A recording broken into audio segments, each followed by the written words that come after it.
What's going on? 6 o'clock. Good morning from the 104.5 The Zone Studios.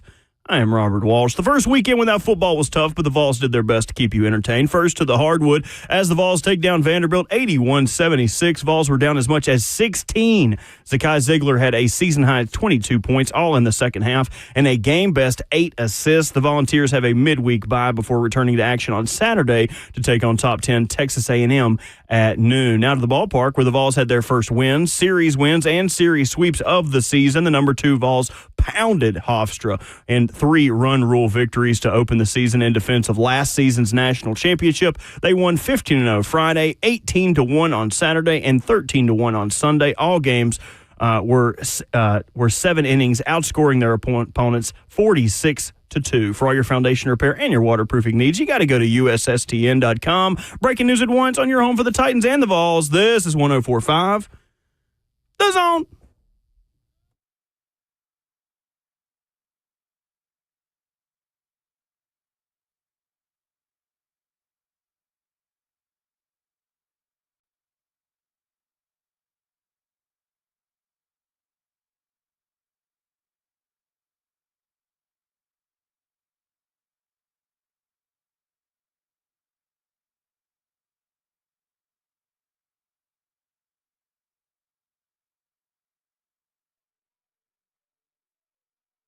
Monday morning, kicking off a brand new week today on 104.5 The Zone. What's happening?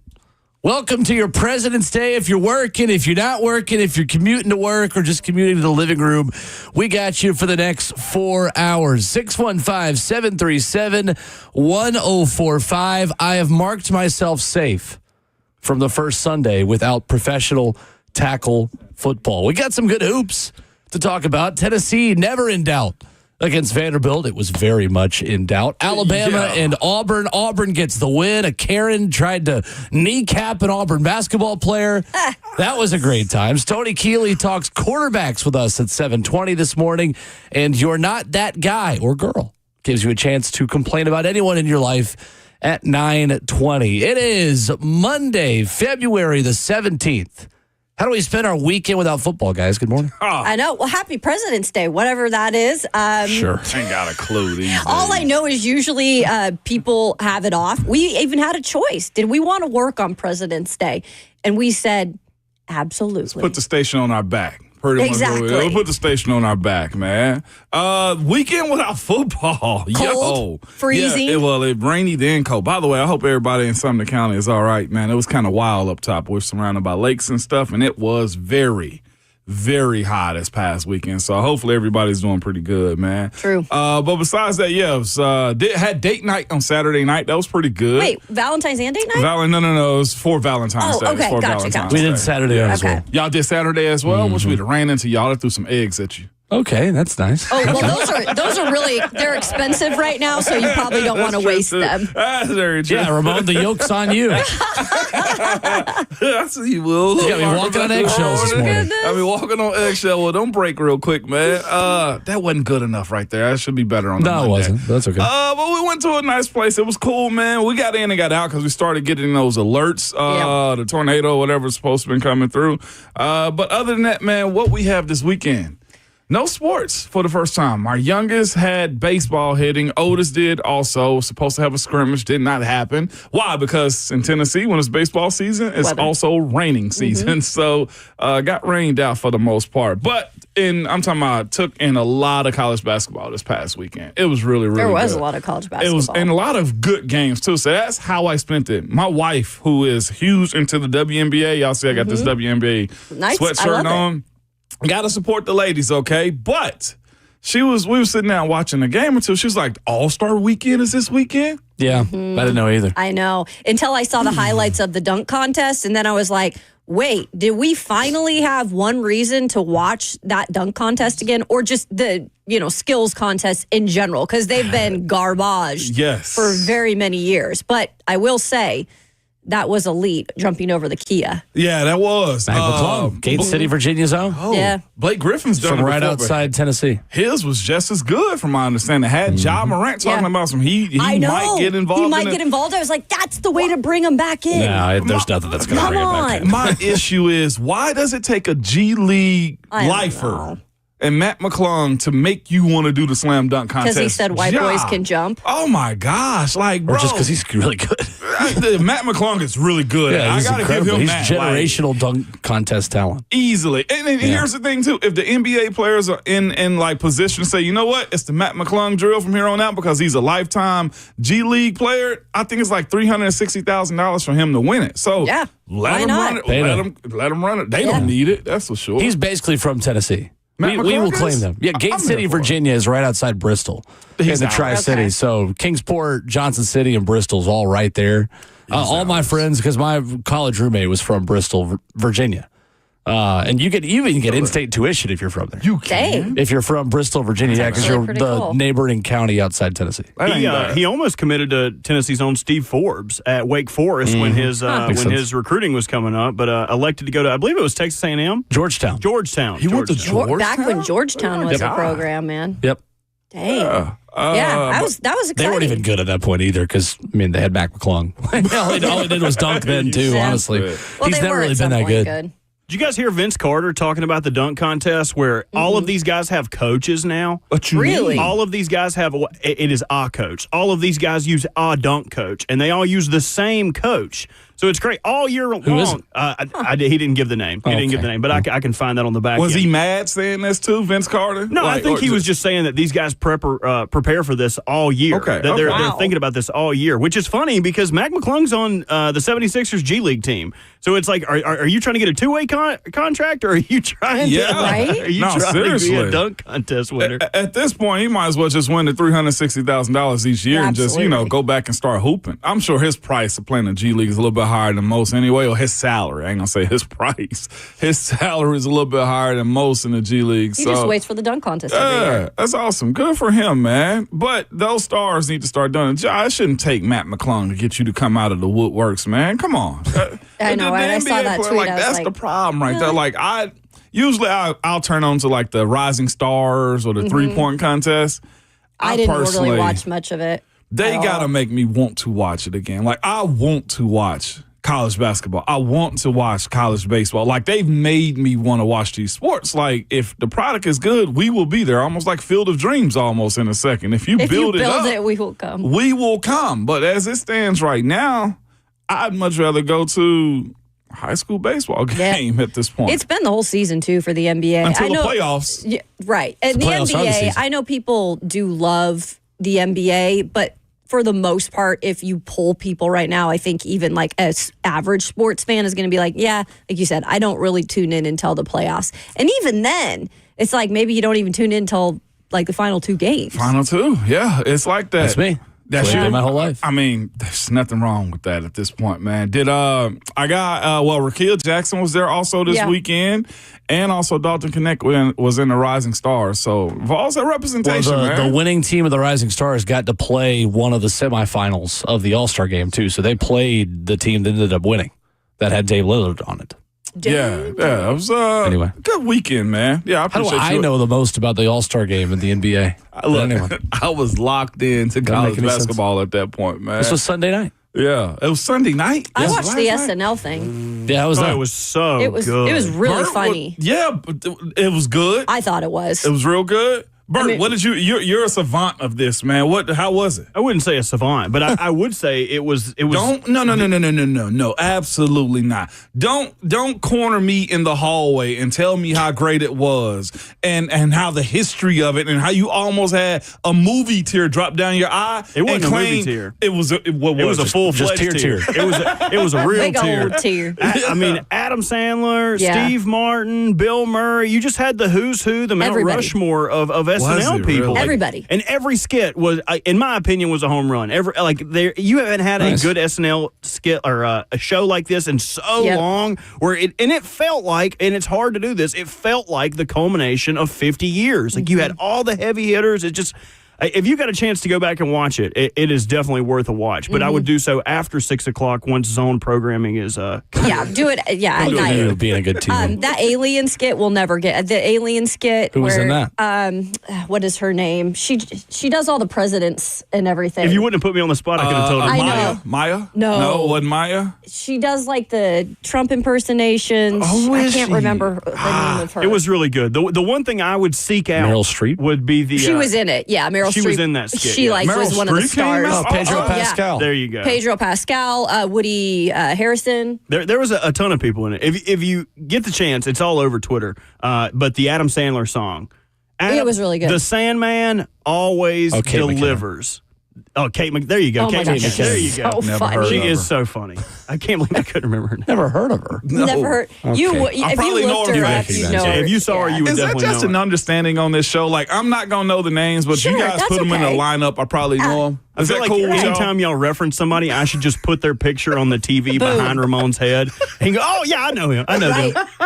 Save us all a lot of time. So I can't Should wait do a to segment called "Does Moan Know Him?" Does Moan know him? Hey, that would actually be funny, and we put It them would. behind Ramon, Yes. and it'd be like, "Okay, this person, yada yada yada." Be Hey, a Zone TV bit as well. Hey. Drive subscribers. Because they get a view of a little bit of the show yeah. too behind. All right, I'm cool We could with even that zoom one. it out a little. so Does they can get Moan the know full him? I'm picture. cool with that. We can could go full screen on just you anyway, because this show is just known as Right. Ramon and a few others. Ramon and the Fosters, both and a few nationally others, yeah. and abroad. Hey, y'all, On the Pat McAfee show. The others. Y'all are better than That this, is a man. movie. That really is- not. the others is a movie. yeah. It's also a song by The Weeknd too. That's Yes, right. Yes, absolutely. 615-737-1045. The weekend headlines for the world of sports take us to the hardwood to lead off this morning's show.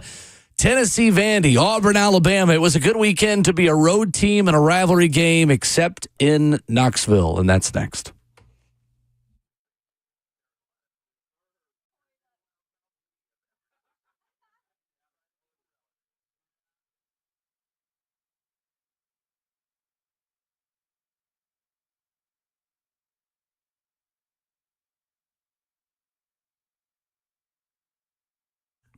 Is your concrete in need of repair? I was actually looking at my driveway this past weekend. It does need a little bit of repair to it. Your sidewalk could be shifting a little bit. Your porch steps, maybe they've moved on you too. Well, here's the thing. Shifting concrete can create a dangerous situation, and trip hazard around your home is also just a big eyesore, all right? It's Ramon Falston. Whatever's going on with your concrete, call United Structural Systems. Ask them about the polyurethane foam injections. That's right. You've heard about USS for a long time. It's the same company that has provided superior foundation repair and waterproofing to Middle Tennessee since 1994. Well, they can also fix your sunken or settling concrete. USS uses polyurethane foam injections to lift and repair your sinking concrete in a matter of minutes. Lifted concrete can be walked on immediately or even driven on after 30 minutes. So don't go through that long, expensive process of ripping out and replacing concrete. Reach out to the people I trust, man. Go to USSTN.com. That's USSTN.com, or call them 615-488-7855. United Structural Systems.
RKW on 104.5 The Zone. Kick it off your Monday morning here on this President's Day. 615-737-1045, the number. Tennessee 81, Vanderbilt 76. We found a lot out about the Vols. As Ron Slay said on SEC Network at halftime, we know who Vandy is. We're about to find out who Tennessee is for the rest of this basketball season, and we got our answer. Trailing 44-31, Rick Barnes said after the game he had one question for his team. He said, this time of year, you either wilt or you grow. I said, which are you going to do? You're going to be in games like this the rest of the year. And then Zakai Ziegler came out, scored 22 points in the second half. I loved the article our friend Grant Ramey, who's joined the show before, VolQuest, wrote on that particular spark that was given to Zakai Ziegler at halftime. And he wrote about how his mother, Charmaine, had always kind of installed, like, when she was younger, like, and you needed to do something to spark something, you needed to get mad. And so Zakai Ziegler obviously found it in him to get mad and was able to really put the team on his back. And you mentioned the 22 points. He was 7-9 from the field, 3 for 4 from 3 in that second half. And that is the type of player, why we always continue to go back to Zakai in these moments, just to show how different he is and how unique he is on this team. Because Rick Barnes said it himself. He was not, maybe the words weren't very kind specifically to Zakai, but he went out there and executed. He did, man. And before we go any further, too, I like this series where it's at. Vols versus Vandy, I think is good for the sport. I think Alabama versus Auburn is good. Kentucky versus all of them, to me, absolutely love this. Like, and I sent out a tweet on Saturday looking for the lurkers in my comments. It was just, there was really big time talking whenever Vandy beat the Vols last time. Nothing. Crickets. Nothing this time? I got nothing, y'all. I was lost, man. But they probably moved on to baseball already. Moved on to baseball. We're better at that, too, though. That's tough. That's true. But it's all good, though. What I will say is this. I know a lot of hate comes between Vandy and Tennessee, and it's good for the sports. It's good for the SEC. And it's just, in general, the representation that what we think we'll have moving forward is phenomenal. So I will say that, too. Jason Edwards, real quick, from Vanderbilt, the point guard, shooting guard, whichever guard he is, grabbing the ball and just basically tossing it up. He could not miss. Absolutely not. He ended up having 24 points on the weekend for Vanderbilt.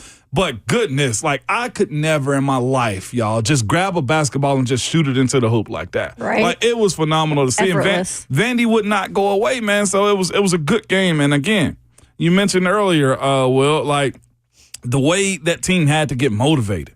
Kayla, I listened to that post game with Zakai. You could tell Coach Barnes did something to tick him off in a good way. And for whatever reason, I'm trying to figure out why Zakai didn't have that in the first half. You know what I'm saying? Like, that's the part of it. It seemed like none of them really coming out of the gate had that. No, for real. Like, Savage was Slay was texting me during the game. We got on the third try. Yeah.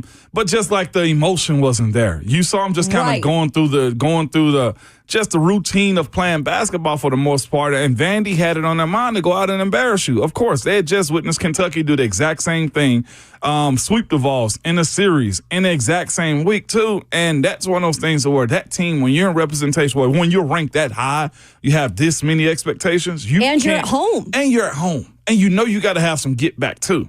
Like, you got to answer the bell. And I'm glad to see that Zakai woke up. His first shot in the second half was a three-pointer. They needed it. But with that being said, too, I got to give it up also to Chaz. Chaz carried the team for the most part. If it wasn't for his mid-range, the game would have been way more out of hand because nobody could find anything over the course of the game. And it also helped, too, with our guys having fouled out both their bigs. Jalen Carey from Vanderbilt fouled out. And also, he was a menace, man. But Devin, I think it's McLaughlin. A menace. Sophomore. Center, big. He was trying to have a day in there. Didn't contribute nothing to their points, to their stat line. But he was a menace up the middle like that. So I was glad to see him foul out. Rick Barnes said after the game he thought Chaz Lanier in some ways was as good as he's been all year.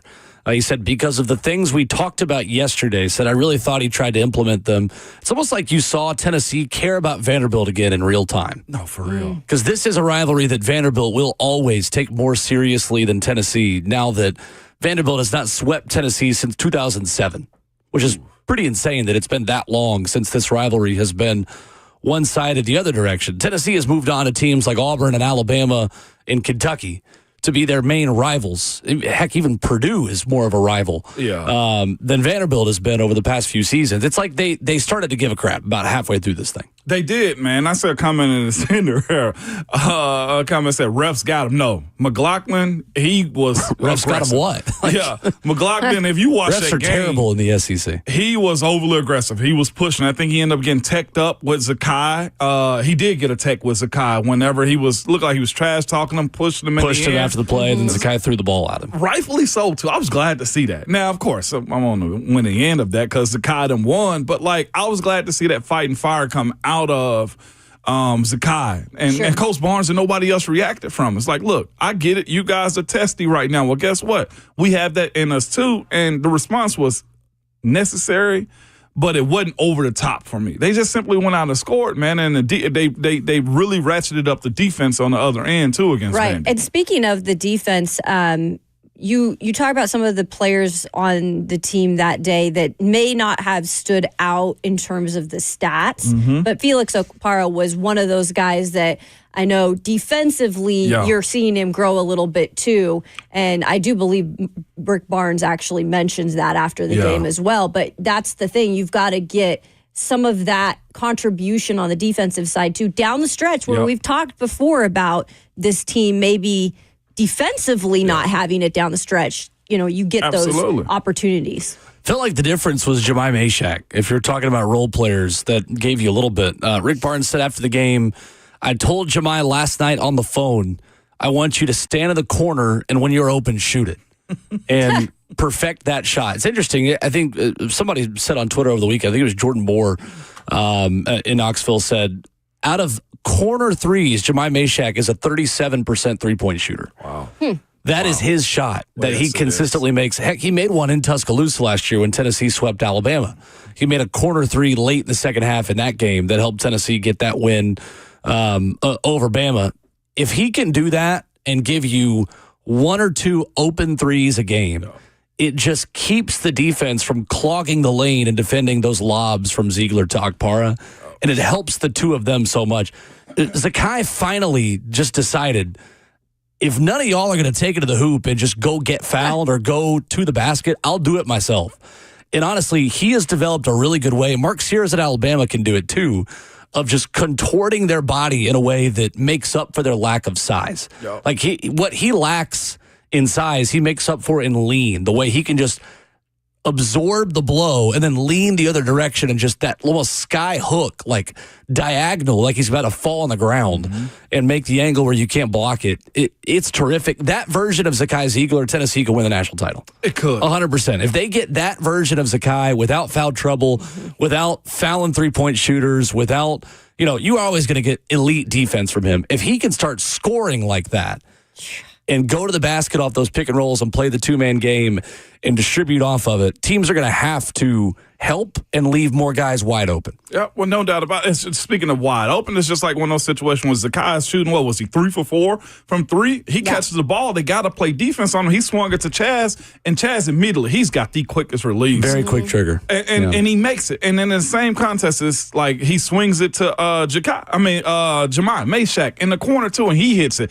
It rattles in, but it's the fear that Meshack has to have. Sure. And that's where Coach Barnes, I'm sure, is just drilling into him. It's like, bro, shoot the ball. And he's got an injured finger, which I know is something that's bothering him that they can't get cleaned up until the season is over.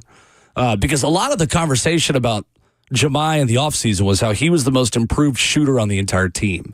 And it's almost like with that injured finger, I think he got against MTSU, they've had to kind of walk that back a little bit, and he's just become what he was last year again. Yeah. Defensive guy, drive a little bit, take 1-3 a game, stuff like that. But I know that thing's bothering him, unfortunately. But I feel like he's probably getting used to it at this point. No doubt about it, man. And here's the thing, too. What the Vols going to have to realize, too, is a lot of these teams, like as of late, they've had a hard time defending the top of the key screen three-point shooter.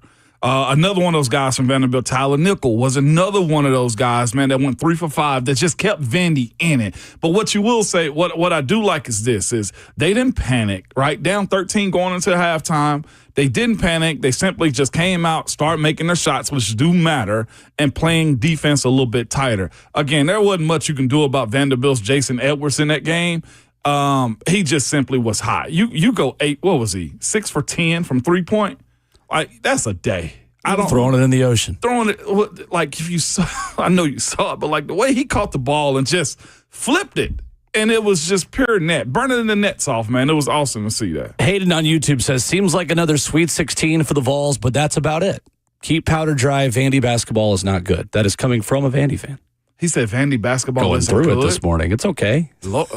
Bro, y'all are 17. They're pretty good, honestly. Yeah. I think they're much improved from what they used to be. Well, that's a low bar. But I mean, don't do this, y'all. Like, Vandy folks, like, no, absolutely not. Don't do this. I mean, they've competed with. I mean, they beat Tennessee early on in the That's what I'm season, saying. It was a and good they've team then. competed with them. And obviously, they blew a big point lead. But Yeah, at the they did. same time, they're still in the process of a new head coach, new players. So it could be worse this season. Yeah. I thought Mark Byington made a big mistake in this game going to zone at times in the second half.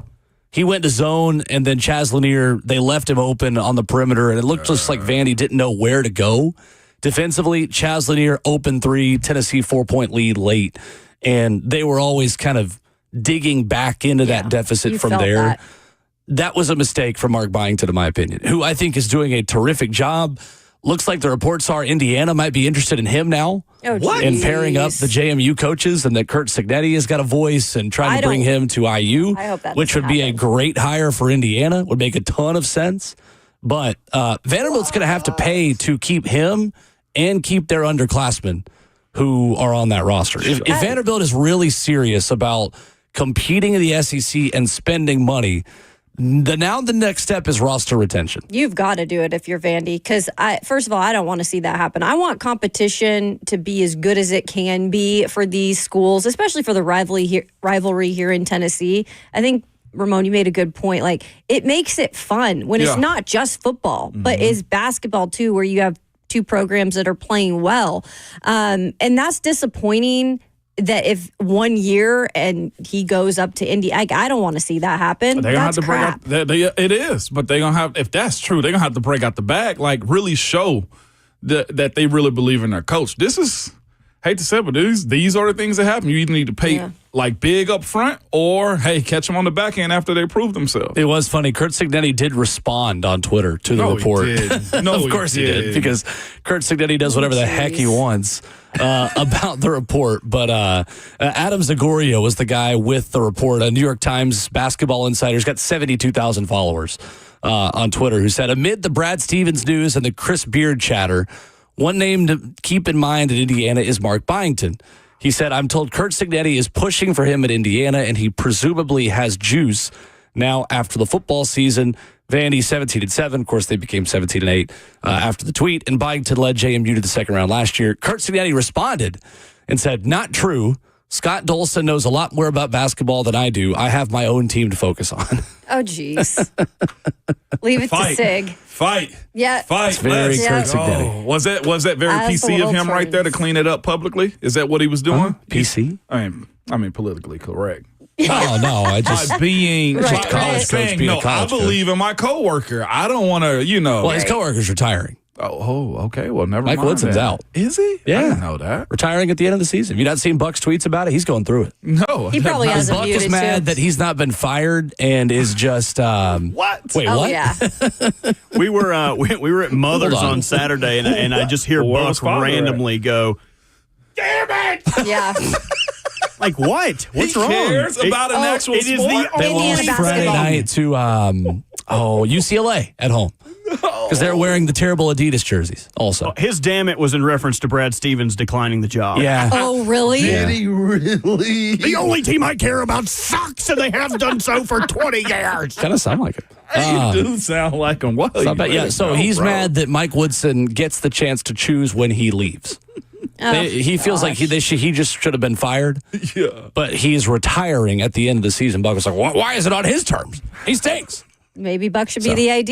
Anyway. Yeah, I know, Buck. Like, leave this sports radio world and go into administration, man. Indiana. What is Indiana's record? I'm looking it up real quick. Bad. It's not good. They're, I believe, sub 500 in Yeah. Big Ten play. I mean, you have so much to live up to at hate Indiana this in for terms Buck. of basketball, and they just have not done it. And him and Mr. Babs, the only two who cares listening to us. So let's shift gears. Alabama lost to Auburn in Tuscaloosa yesterday, or a Saturday, 94-85. If the four of us plus Ekibop fielded a basketball team, we could score 70 on Alabama.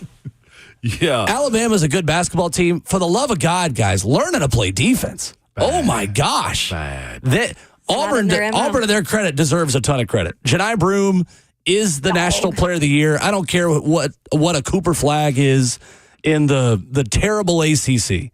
Janai Broome is the National Player of the Year. 19 points, 14 rebounds, 6 assists, 2 blocks. Nate Oates didn't like the threes that his guys took. And if they don't score enough, they don't make their threes, they don't play enough defense to overcome it. Yeah, it wasn't. Listen, Bruce Pearl had his group locked tight. And here's the thing about it, too. There was absolutely nothing that Alabama could do defensively against them. They played outside. They played inside. They let Janai Broome, in my opinion, just walk Sweep them up. down. Sweep Like, up. he did. Yes, they swept it. up. Janai Broome, like, to me, he walked it. He's getting the Edie treatment a little bit where he gets the fouls and he gets the shots behind it, too. Yeah, true. And when you're good, that's what happens in those moments right there. I do look at the game and said I felt like numerous times, like, Alabama allowed Auburn to just get double-digit leads and decided to walk it back down. Double-digit lead, walk it back down until they just finally ran out in the end, man. It was a good game. A scale of 1 to 10 on 1 and 2 versus one another, the environment, 10. It was awesome. The environment was a 10. The way Alabama couldn't just keep pace with them, at times, it was probably 7.5. Yeah. As far as the way I I viewed think it. that when you see a 1 and 2 matchup, we get super excited, right? I mean, it's Alabama, Auburn on the hardwood, the Iron Bowl of basketball, whatever you want to call it. But when it came down to it, I mean, they came, within 9? Yeah. And then, And it was a bigger lead than that, too, yeah. before the end So of it just didn't. They tied it late. They tied Right, it late, but- and then but they it ran was- it back up, right? Yes, yeah, of course. Yeah. So it was one You of thought those this games. was an even one?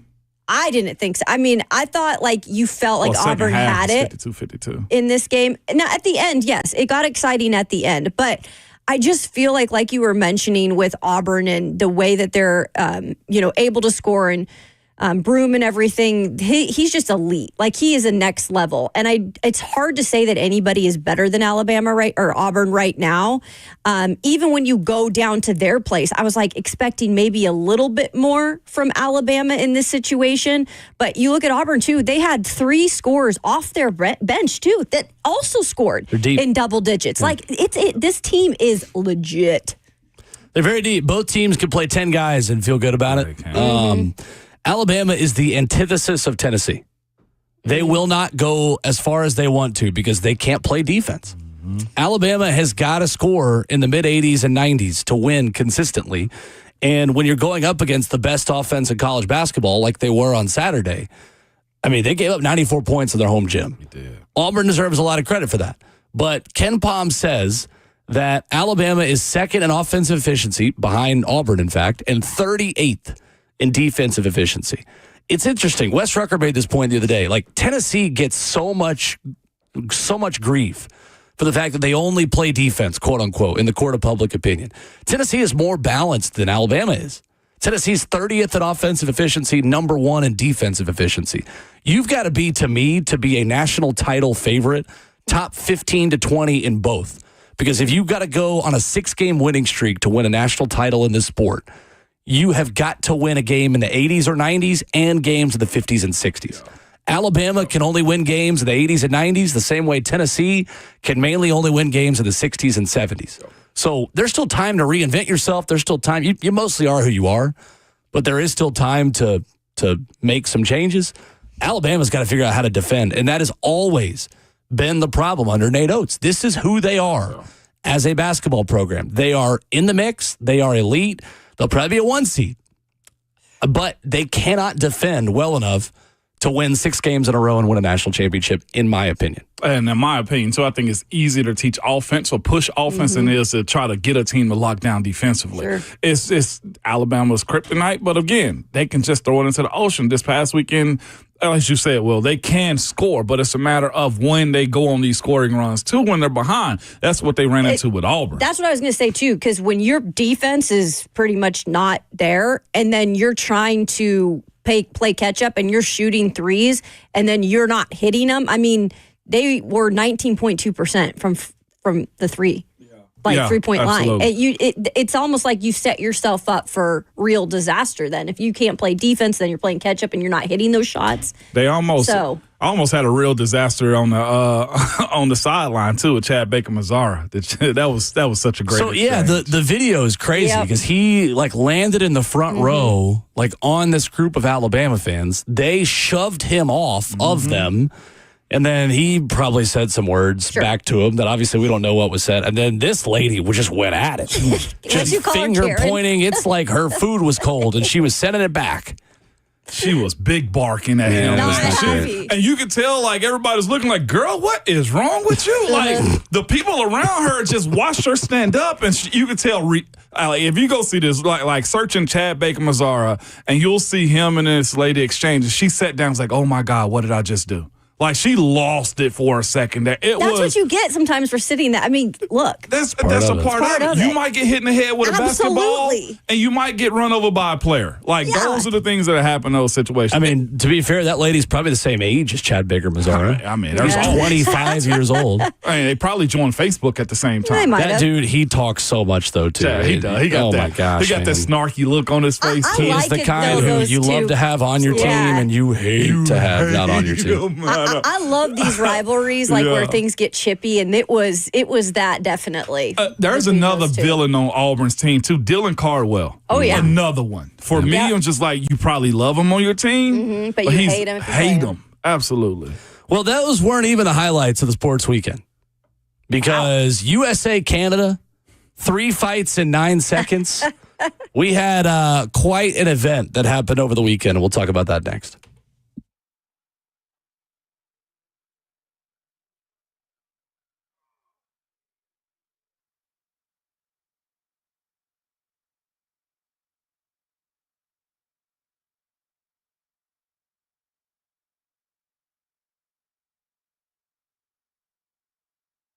What's up? It's Will Bowling. You've probably been looking for cars and you see the words buy here, pay here, and you think, maybe not a place that I want to look. And I get it. Those dealers, they come with certain reputations, right? I'm here to tell you there is one place you can absolutely go and trust. Those are my friends over at Nolensville Road Auto Mart. And they're different for a few simple reasons. They have been doing business in Nashville for 61 years. They're Nashville natives that sell only clean title cars under 12 grand. So if you're new to town and you need a place to trust, they got you, or you're just looking for that first car for the new driver in your family, they can do that for you as well. 615-242-1279 is their number. With one location off Nolensville Road, close to Thompson Lane, they will get you out in an hour or less. And the Google reviews on this place, excellent as well over at Nolensville Road Auto Mart. The best part, they're the oldest buy here, pay here in Nashville, and they work with your financing if you got it as well. Flexibility, transparency, and honesty. That's why I recommend Nolensville Road Auto Mart. Give them a call, 615-242-1279.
Monday morning, kicking off a brand new week on 104.5 The Zone. And if you were not tuned in on Saturday night, allow us to fill you in. The hockey was terrific. It was hockey. Ramon Foster, Kayla Anderson, and Will Bowling. The United States beating Canada. That's what we do here in the United States. Four Nations has been awesome. First best on best USA-Canada hockey game in 9 years. Since 2016, and there were 3 fights in the first 9 seconds of this game. That is right. The Tkachuk brothers, Matthew and Brady Tkachuk, started the party off in the penalty box. The two brothers, I think it's just, it makes for great photos, right? When you see the Tkachuk jerseys, and they're the first two in the penalty box that started, and rightfully so. Like, these guys are hockey players to the core. It just goes to show, though, you're right. This Four Nations tournament, I think it's good timing because we do have college basketball, we have a little NBA, but hockey, this isn't just like the normal grind of the schedule. This is the nations coming together to play each other. And when you have United States and Canada, it has always been a rivalry to those who maybe don't watch hockey. Canada in the past has really been dominant at times, but to see USA like it's playing and the kind of fights that happened without, like, that's what hockey is. Yeah. And it just was like the great game to watch if you really wanted to see what a hockey game was. I'm saying right now, Canada's coach John Cooper said the game is in a better place because of what happened on Saturday For sure. night. 100%. I agree. It was 100% like that? Yeah. Jeez. It made people like us who are kind of tuned out of hockey because the Preds are so bad care about hockey for a hot minute. And Gary Bettman's been open that they want more of this. They want more national hockey tournaments. They're going to bring the World Cup where, they've got best on best happening more significantly. The Olympics about to be best on best again as well in this sport. Smart of them to finally realize that putting this in front of more people and making them care about a sport that is not a major sport in America is better for their sport. And it's actually easy to watch because there's no blackout restrictions. It's on ESPN or TNT.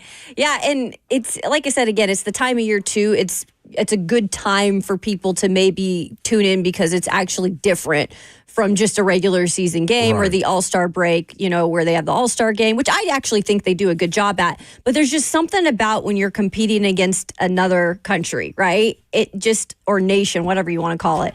It just makes it a little bit more like, want to tune in.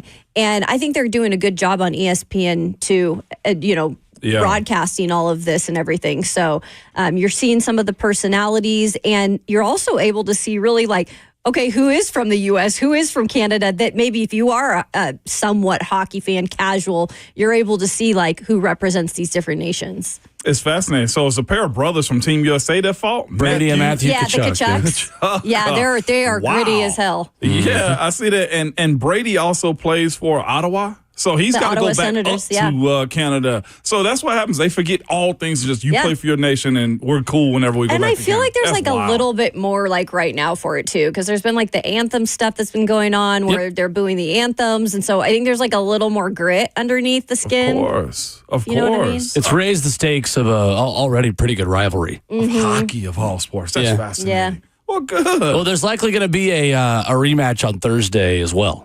Because Canada, as long as they get a W against, I believe, Finland, the last team they still have left to play. Yeah, it is. That they will get a rematch with the U.S. Thursday night in Boston. And those Boston fans, I can imagine what they're going to do during O Canada. Oh, my gosh. Oh, my goodness. Yeah, that's going to be spicy. There might be a lot of Dunkin' Donut coffees down on the ice. Yeah. Well, I will be tuned in to this one. I missed the last you should watch. It's Thursday night. fun. I'll be tuned in to this one. It's a good time. That was another person that lost a fight this weekend, too. Coach Calipari. He ended up kicking the desk after a bad turnover. Did y'all miss that one? I saw it. I did miss that one. He That missed was in the Knoxville. tabletop. He missed the tabletop, but tried to kick the scores desk and was Don't do that. The scores desk one. He was ticked. Yeah, it did. I thought he should have slipped and fell on his butt. A&M beating Arkansas Saturday at 11 a.m. Central. 11, Yeah, it was an yeah. early one. It was funny, though, because he turned around and with his suit shoes on and just kicked the desk, and there was nothing he could do about it. I appreciate it about frustration's Cal. real. And then his post game was good, too, by the way. Oh, too. it always is It with always, Cal. yeah. He went in. Always on puts on a show. He could be an actor. He went in on his players. I ain't ever seen him like that. I ain't And ever acted paid like he attention. follows rules for years, so he's got plenty of practice. Well, there's always that part of it. Texas also beating Kentucky 82-78 in the Moody Center on Saturday night, and this is the Kentucky experience. Trey Johnson with 32 points for Texas in this one. The people that were mad at me for saying Kentucky is good, not great, after they beat Tennessee are very silent. Yeah. Very silent over the weekend. Because this is who you are. This is who your basketball program is under Mark Pope. Enjoy the highs, but just always be ready for a crowbar when you round the corner. Because your team cannot consistently perform at that level when you live and die by the three and you don't play defense. Mm-hmm. You can live and die by the three a little bit if you can get some live ball turnovers and generate some points off turnovers and rebound more consistently. But it is threes or no threes for Kentucky. Good luck making a run in this sport in March playing that way. Proud of them, man. This just needs you to know that. I know in Kentucky, at Texas, too. I mean, what a game it was. So, by the way, there's a problem on the women's side. UConn absolutely murdered. Yeah, Oh, my God. into their right? 71-game home winning streak in Columbia. Beat them by 30. And that's a hard, you guys, that, I don't know if I have not been, but I have had people who have been there, and it is, they South say Carolina? it is insane. South Carolina. In like terms of that They're arena at the for peak of the women's. sport right now. Man. they got rolled this past weekend by UConn. Clearly, Tennessee's a better atmosphere already with Kim Hey. Caldwell. Look at There that. we go. And shout out to the Lady Vols also. They controlled that game from tip to finish also against Ole Miss this past weekend. Z Spearman did her thing. Jules Spear did hers too. It was just exactly what you need. And you got another NCAA freshman scoring record for Michaela Blakes of Vanderbilt yesterday at Auburn. 55 points. That's against incredible. Auburn. So Shout out, Good man. for her, dude. She is Good hoops on another weekend. level right now. 615-737-1045 coming up to start hour two. There is momentum building to a further expanded college football playoff. What do you think about it? We'll talk about it next.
What's going on? 7 o'clock. Good morning from the 104.5 The Zone studios. I am Robert Walsh. The first weekend without football was tough, but the Vols did their best to keep you entertained. To the hardwood, where the Vols took down Vanderbilt 81-76. Vols were down as much as 16. Zakai Ziegler with a season-high 22 points, all in the second half, and a game-best 8 assists. The Volunteers have a midweek bye before returning to action on Saturday to take on top 10 Texas A&M at noon. To the ballpark, where the Vols had their first series wins, and series sweeps of the season. The number 2 Vols pounded Hofstra in 3-run rule victories to open up the season in defense of last season's national championship. They won 15-0 on Friday, 18-1 on Saturday, and 13-1 on Sunday. All games were 7 innings, outscoring their opponents 46-2. For all your foundation repair and your waterproofing needs, you got to go to USSTN.com. Breaking news at once on your home for the Titans and the Vols. This is 104.5 The Zone.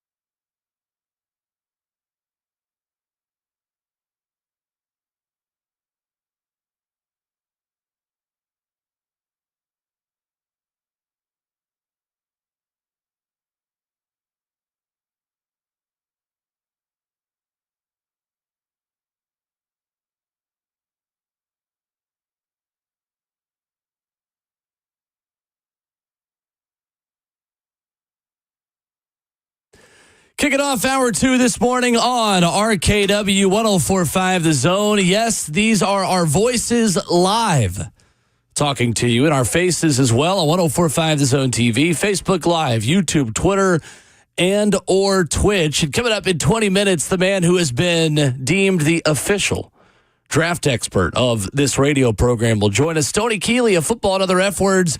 We are scouting quarterbacks this morning, not just the top 2.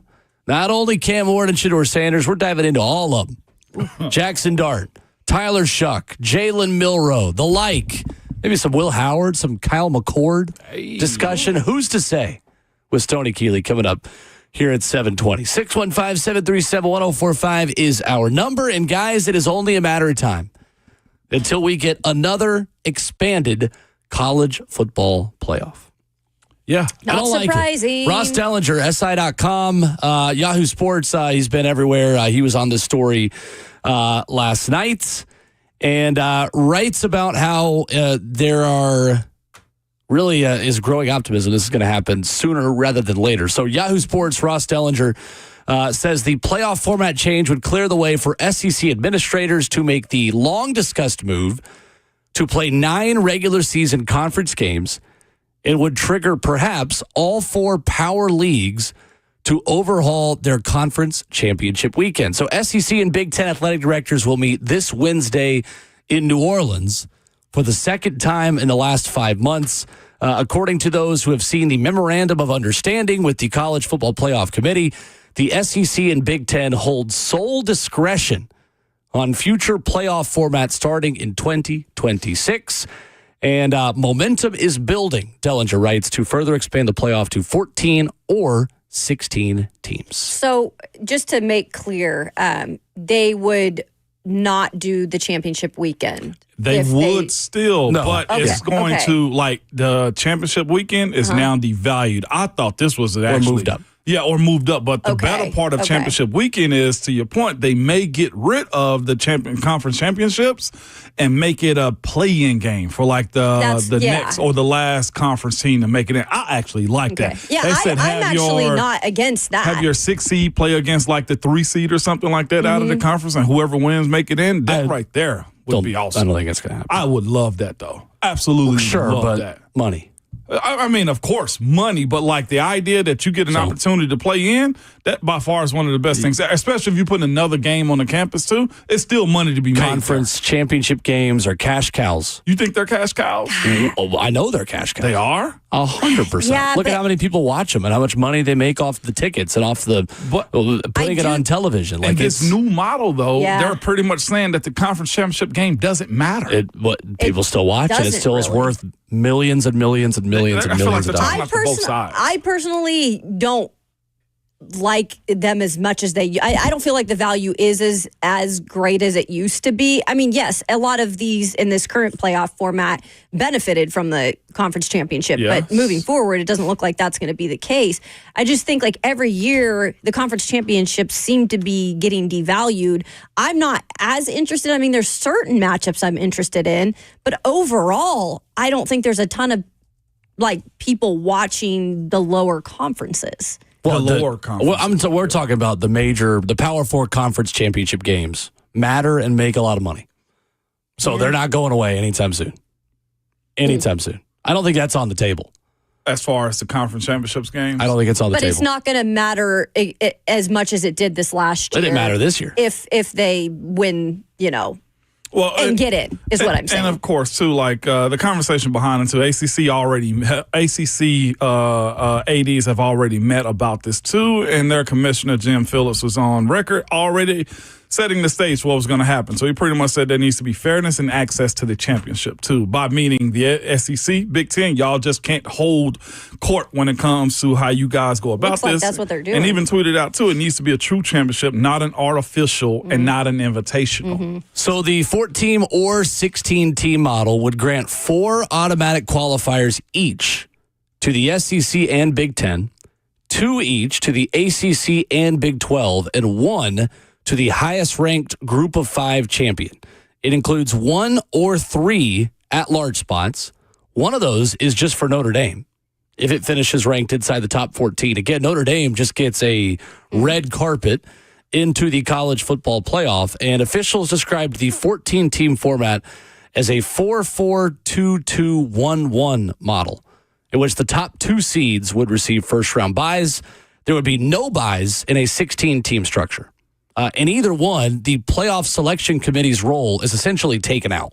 If you finish X, Y, or Z place in your conference, you are in. So the committee and its future, as the memorandum stipulates, between all these conferences is also now controlled by the SEC and Big Ten.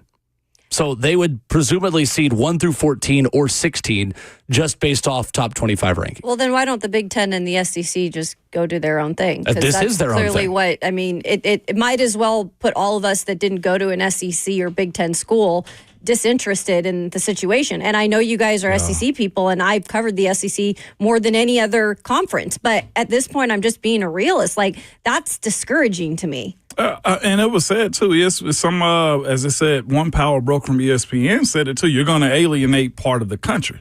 That is a part of it, too. A group of 5 athletic directors said this. Also, they want to be able to curate the at-large teams or whatever. So, and the group of 5. They also want to be put in this. Also, it's like college football is stronger than ever. Who was it? The American Athletic Conference Commissioner, Tom Pernetti, said to Yahoo Sports, college football is stronger than ever. As the CFP evolves, we have a responsibility to the student.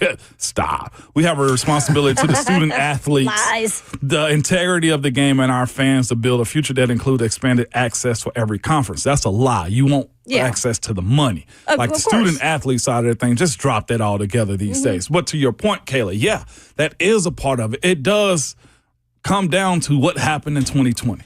That's essentially what all of this comes down to, having a plan for how you weren't going to dissolve the Pac-12. That sucks. I will give you that. Absolutely. There should be no reason UCLA has to fly to friggin' Ann Arbor. You know what I'm saying? Like, that's a part of what's happened. But right now, with them being dissolved, the SEC and the Big Ten does know, like, we control this. And also the stats behind it support it, though, too. That's the only other thing that gets it. Absolutely. But even it's more than just the money. The teams that make it to the postseason since the college football playoffs have started. The Big Ten, if it's a 16-team playoffs, they've had 59 representation.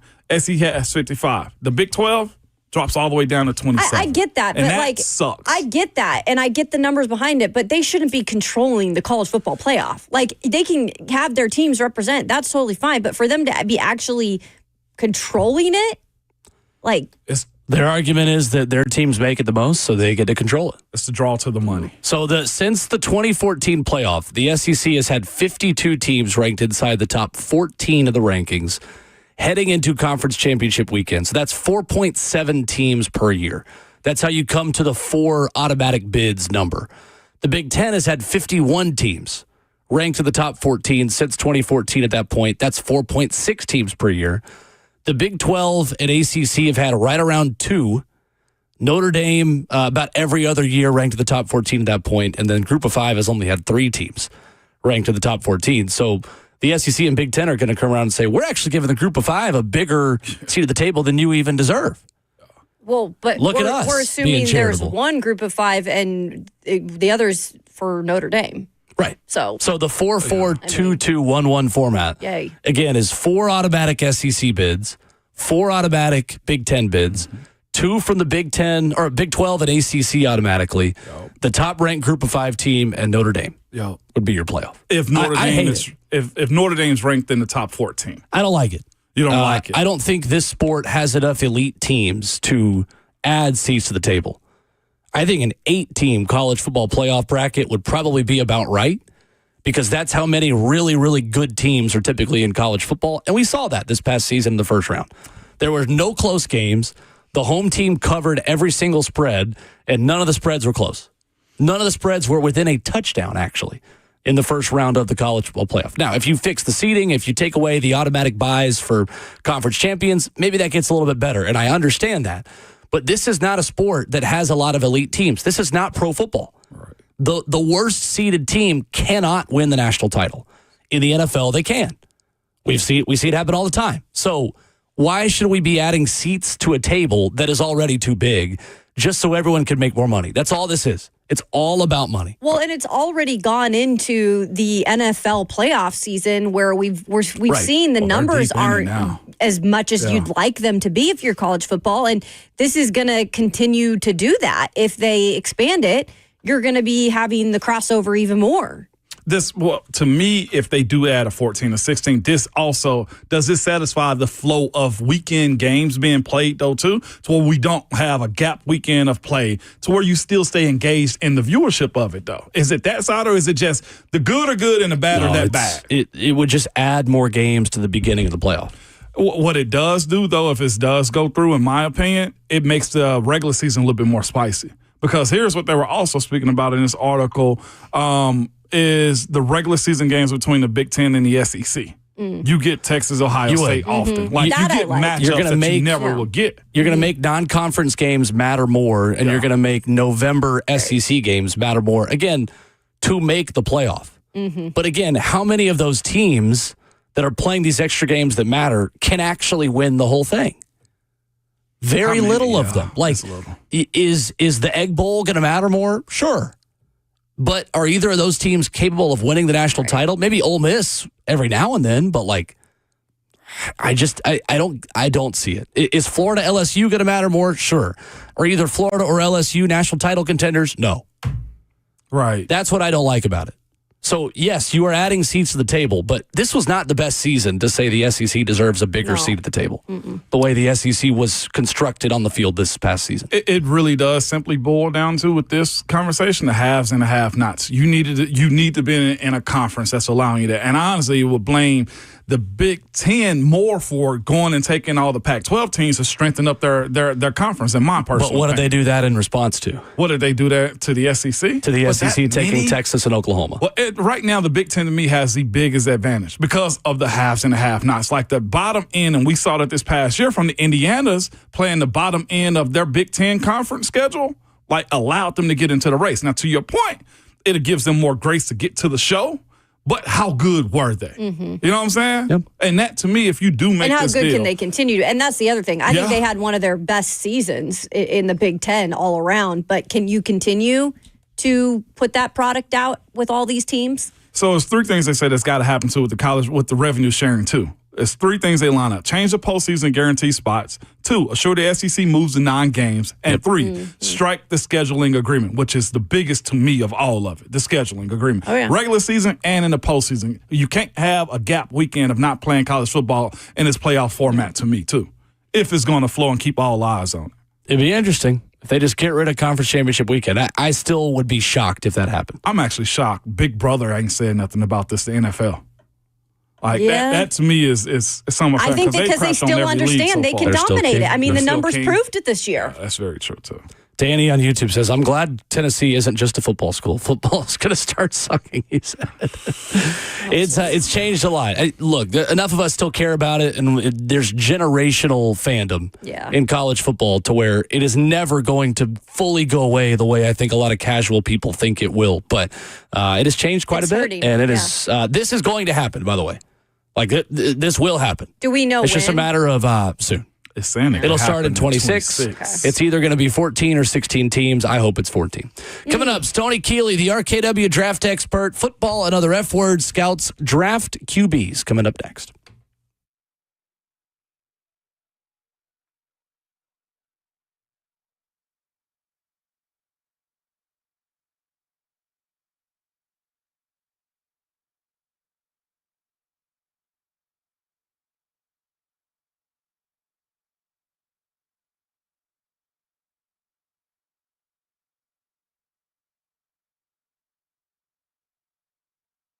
What's going on? It's Will Bowling. Do you have a ceiling light fixture that flickers?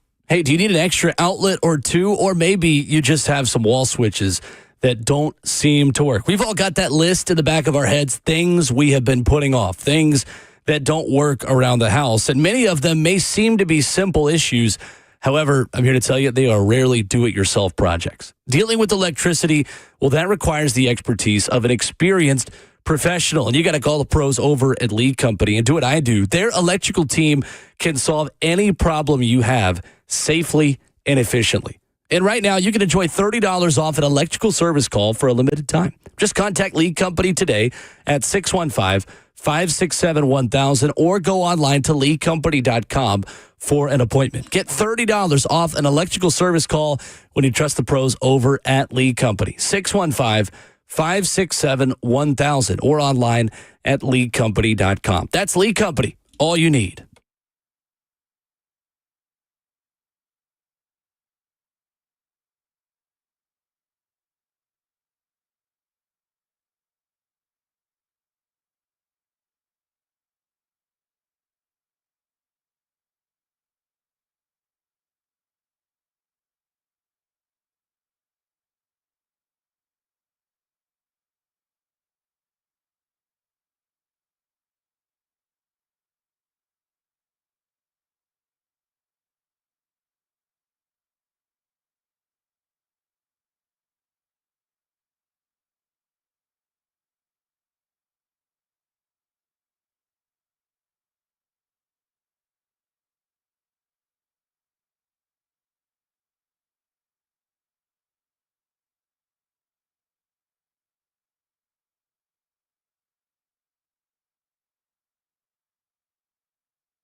RKW on 104.5 The Zone continues on this Monday.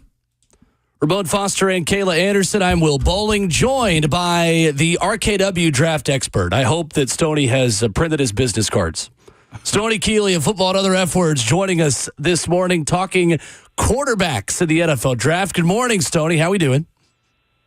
Good morning, Will. We're doing pretty good. I've learned to live with my title. So now, you know what? I'm wearing it proudly.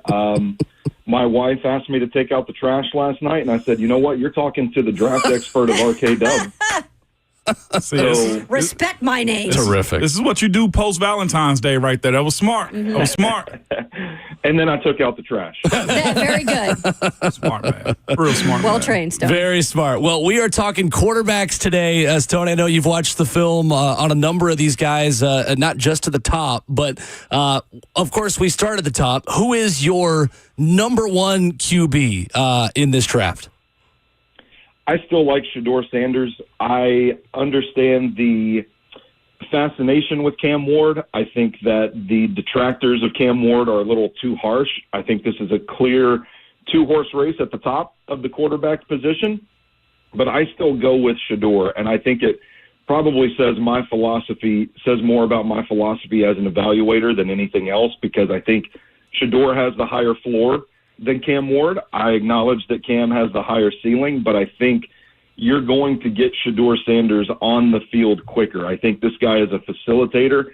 It's really fun to watch the offense at Colorado run through him. I think from the neck up, Shedeur Sanders is more NFL ready than Cam Ward is. And I like a guy that can still just go through his reads and put the ball on the money. So I'm still leaning Shedeur in this race. And it's interesting, too, Stoney, when you think about the fit for Brian Callahan, who has already on the record compared Shedeur Sanders to have some Joe Burrow traits. How much does that system fit matter? We talk about fit a lot, and especially at the quarterback position.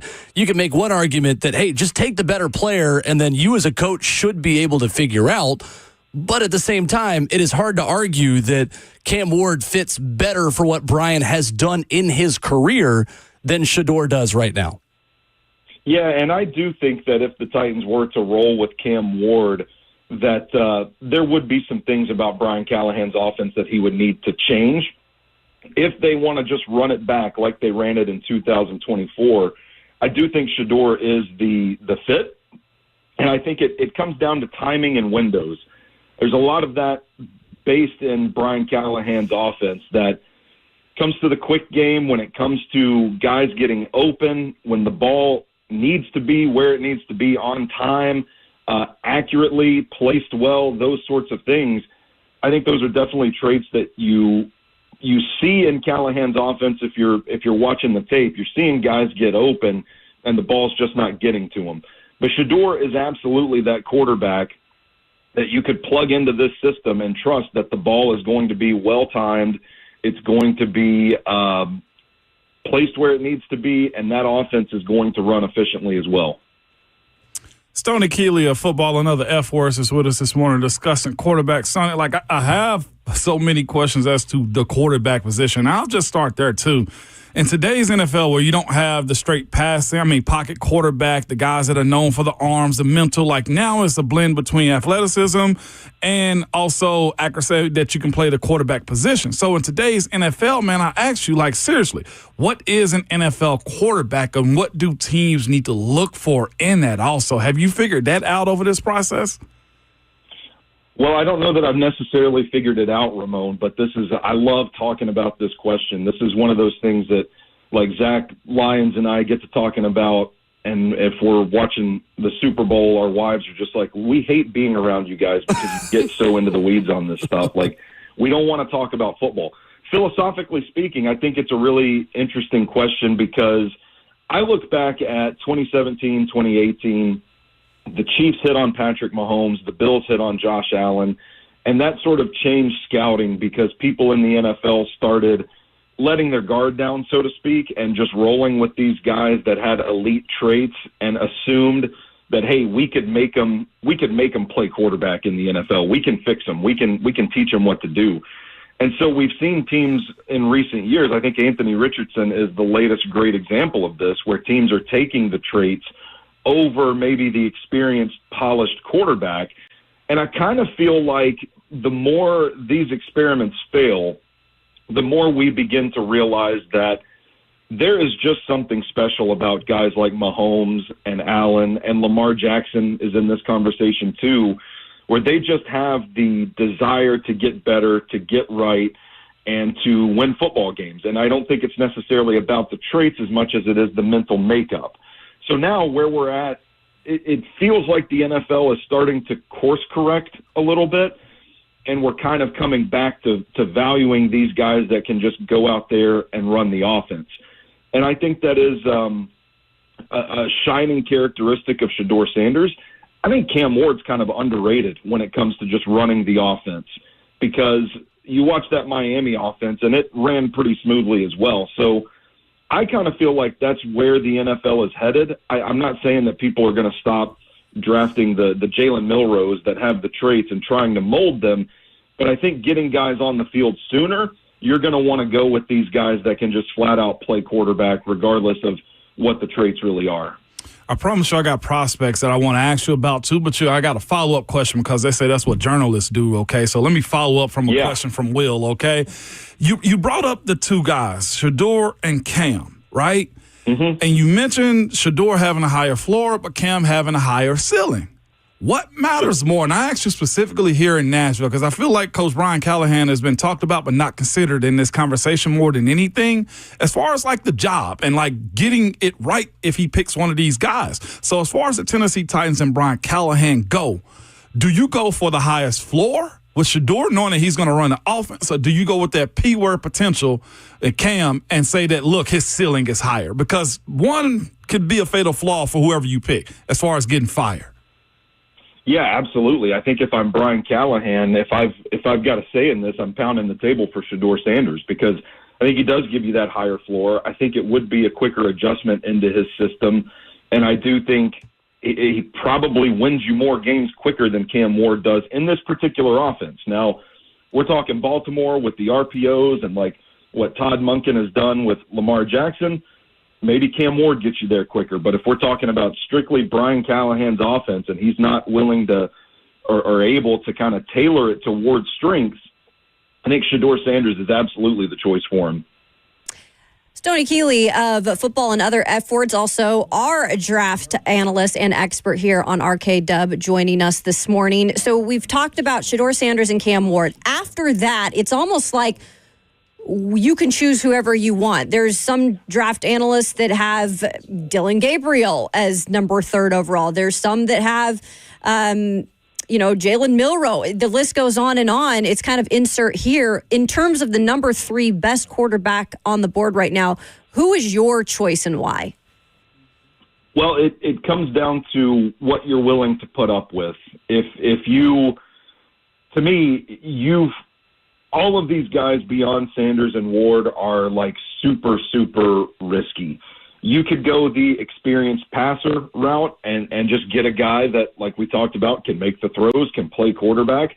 Guys like Will Howard, guys like Kyle McCord that might not have a whole lot of upside, but can come in and stabilize the position. Or you can go with a guy like Jackson Dart, who seems to be the predominant favorite to be the 3rd quarterback drafted.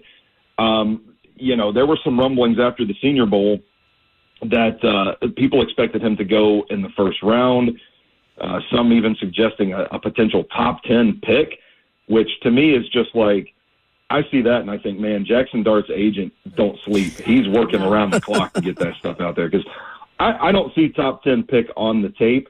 To me, Jackson Dart is like that vice that you can't get rid of, that like X you can't forget. You had some good times and it's probably for the best that we've moved on, but you can't help thinking about the good old days. Like, better, but you always end up back at their house kind of deal. I think he's got some talent to make some really good throws, but there are some troubling things on tape. There's a reason that I don't think he's going to be a 1st-round pick. That offense, for one, is a lot of just one read and chuck it plays.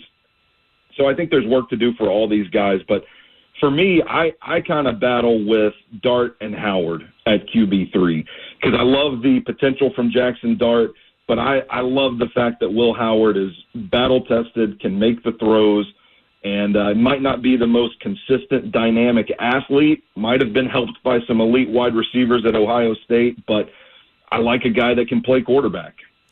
So, Stoney, that's a question that's come up on our show over the last couple of weeks.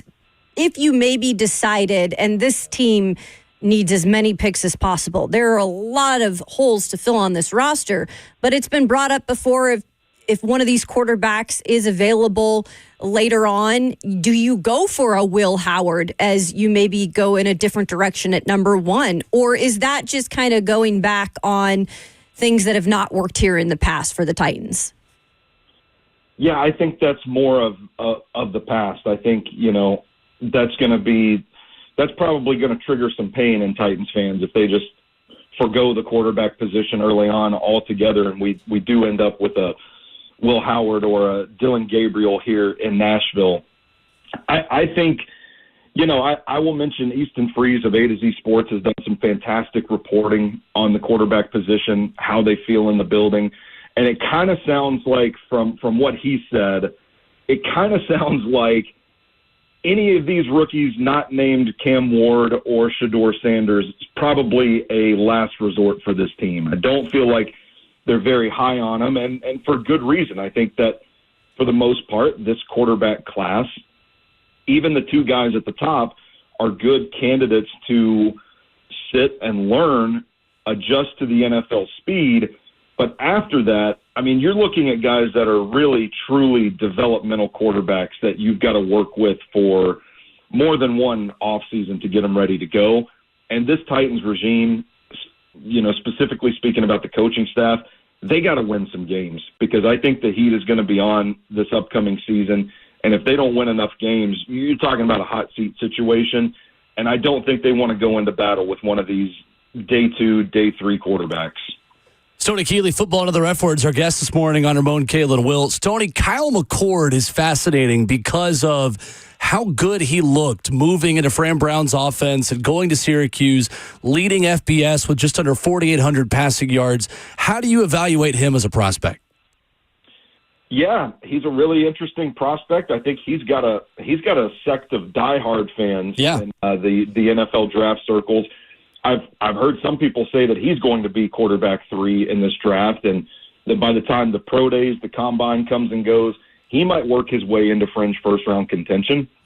I think he's a little slow, and I don't mean to say that you've got to have a quick runner or anything like that at the quarterback position to be successful, but Kyle McCord had negative 65 rushing yards on the season. Like, there's no threat to do anything but throw from Kyle McCord. Now, as a passer, talking about like on schedule, on time, rhythm throwing, I think McCord is great. He's got really clean footwork, patient feet that are just kind of calm and disciplined in the pocket. He's a good anticipatory thrower. Ball placement is great. But I do have those questions about his athleticism, adjusting to an NFL pass rush coming at him, an NFL defensive line coming at him. Is he going to keep that same mental processing speed when the game speeds up and those physical limitations are exacerbated by the talent around him? That's the question for me. But I do think McCord is where he's at on my list right now. I kind of move in between quarterback 4 and quarterback 5. Stoney, Tyler Shuck feels like the kind of guy who is going to be playing for a good team as a backup quarterback in like October or November. Like he's going to come in for the Rams. We're going to be like, this Tyler Shuck guy, he's interesting, right? 6'5", 230, big frame. Do you believe in his potential? Going to be 26 in September, but it almost feels like the Cooper Rush kind of character of like he'll probably land at a decent spot and may have a chance to be successful just based on where he could be drafted. Yeah, absolutely. Those systems like what Sean McVay runs out in L.A., the Kyle Shanahan in San Francisco, if Tyler Shuck ends up in one of those spots where it's not necessarily about the deep throws and the arm talent. It's about facilitating the football. And I could see him being one of those guys that we look up 5 years from now, and he's starting games, keeping the team together for an injury or something like that. And we're just like, where did this guy come from again? Right. I think he's a pretty polished thrower. Jackson Dart got all of the hype at the Senior Bowl, but I felt like Tyler Shuck and Seth Hennigan both were probably the more consistent quarterbacks throughout the week. Not a lot of arm strength. I don't see a lot of drive down the field from Tyler Shuck, but I do think he's capable of reading the defense, taking the check down, which I think is an important quality in a quarterback, lives to fight another down, and he can make a lot of the short-range, medium throws. I think he throws a pretty ball, too. So the thing about him, it's kind of funny to me, is the guy's older prospect. He already has 3 college degrees. Very much felt like a guy that was preparing for life after football, and then he looked at this quarterback class, or his agent looked at the quarterback class or something, and was like, dude, you got to get in on this because you're definitely getting drafted in this class. You gotta go for it. You can still play football. That's what he seems like to me, because I feel like his ceiling is just a steady career backup. We could look up years from now and be like, oh, this guy's still playing in the NFL. Right. 100%. When you look at another guy, man, production I thought meant a lot in college, right? I don't want to know if I want to throw KJ Jefferson in that conversation, but he's played a lot of big-time ball. Another one that you look at his completion percentage and what he's done in college, how many passes he's thrown, is Curtis Rourke, from Indiana. At what point in time do you start looking at the tape and say, yeah, I can make something make something out of this, instead of just going with the hot names? I feel like in the quarterback draft era, you just go with the hot name and not actually looking at these guys like a Curtis Rourke, or is he just bad also and I'm misjudging him? No, I think Curtis Rourke hive was alive and well earlier on in the season. I don't know what has happened. All of Curtis Rourke's biggest fans have just kind of disappeared or, fallen back into the shadows. Where's Buck when you need him? Where's Buck when you need him? I think Rourke is another one of these guys that was in command of his offense, that could facilitate the football, could play quarterback. The comp that I've heard most frequently for his ceiling, I've heard people call him Phillip Rivers-esque. Oh. I think he's got some work to do. It's kind of similar to McCord. The physical limitations are evident. I think that he hit a lot of wide open throws. I think there probably is something to the idea that he is a bit of a system merchant. From what they were running in Indiana, they played a lot of lesser competition. And when Rourke was booked for the East-West Shrine Bowl, I didn't hear his name at all the entire week. So I don't know what's going on there with Curtis Rourke. At one point, he was considered, about middle of the pack in this quarterback class, and it's just kind of fallen off. And I don't know if it's just teams like other options better, or if there's some rock that these scouts are kicking over with him. He is Stoney Keeley, Football and Other F Words. Subscribe wherever you download podcasts to get him and our friend Zach Lyons from Blaine and Zach of 1 to 3. Stoney, we'll do it again next week, sir. Thank you so much. Absolutely. Appreciate it, guys. Have a good one. Yes, Thanks, sir. You too. Stoney Keeley, watching the film and bringing his analysis to us. Great stuff as always. Yeah. Interesting. And interesting, with his take on Shedeur Sanders. Again, we've talked about fit and scheme, and he thinks that definitely would benefit a Shedeur Sanders in this offense more than a Cam Ward. Yeah. I'm lost on him. I'll be honest with you. We'll continue to react more coming up later in the show. But when we come back, we got an answer on John Robinson and Jacksonville that we'll tell you about coming up.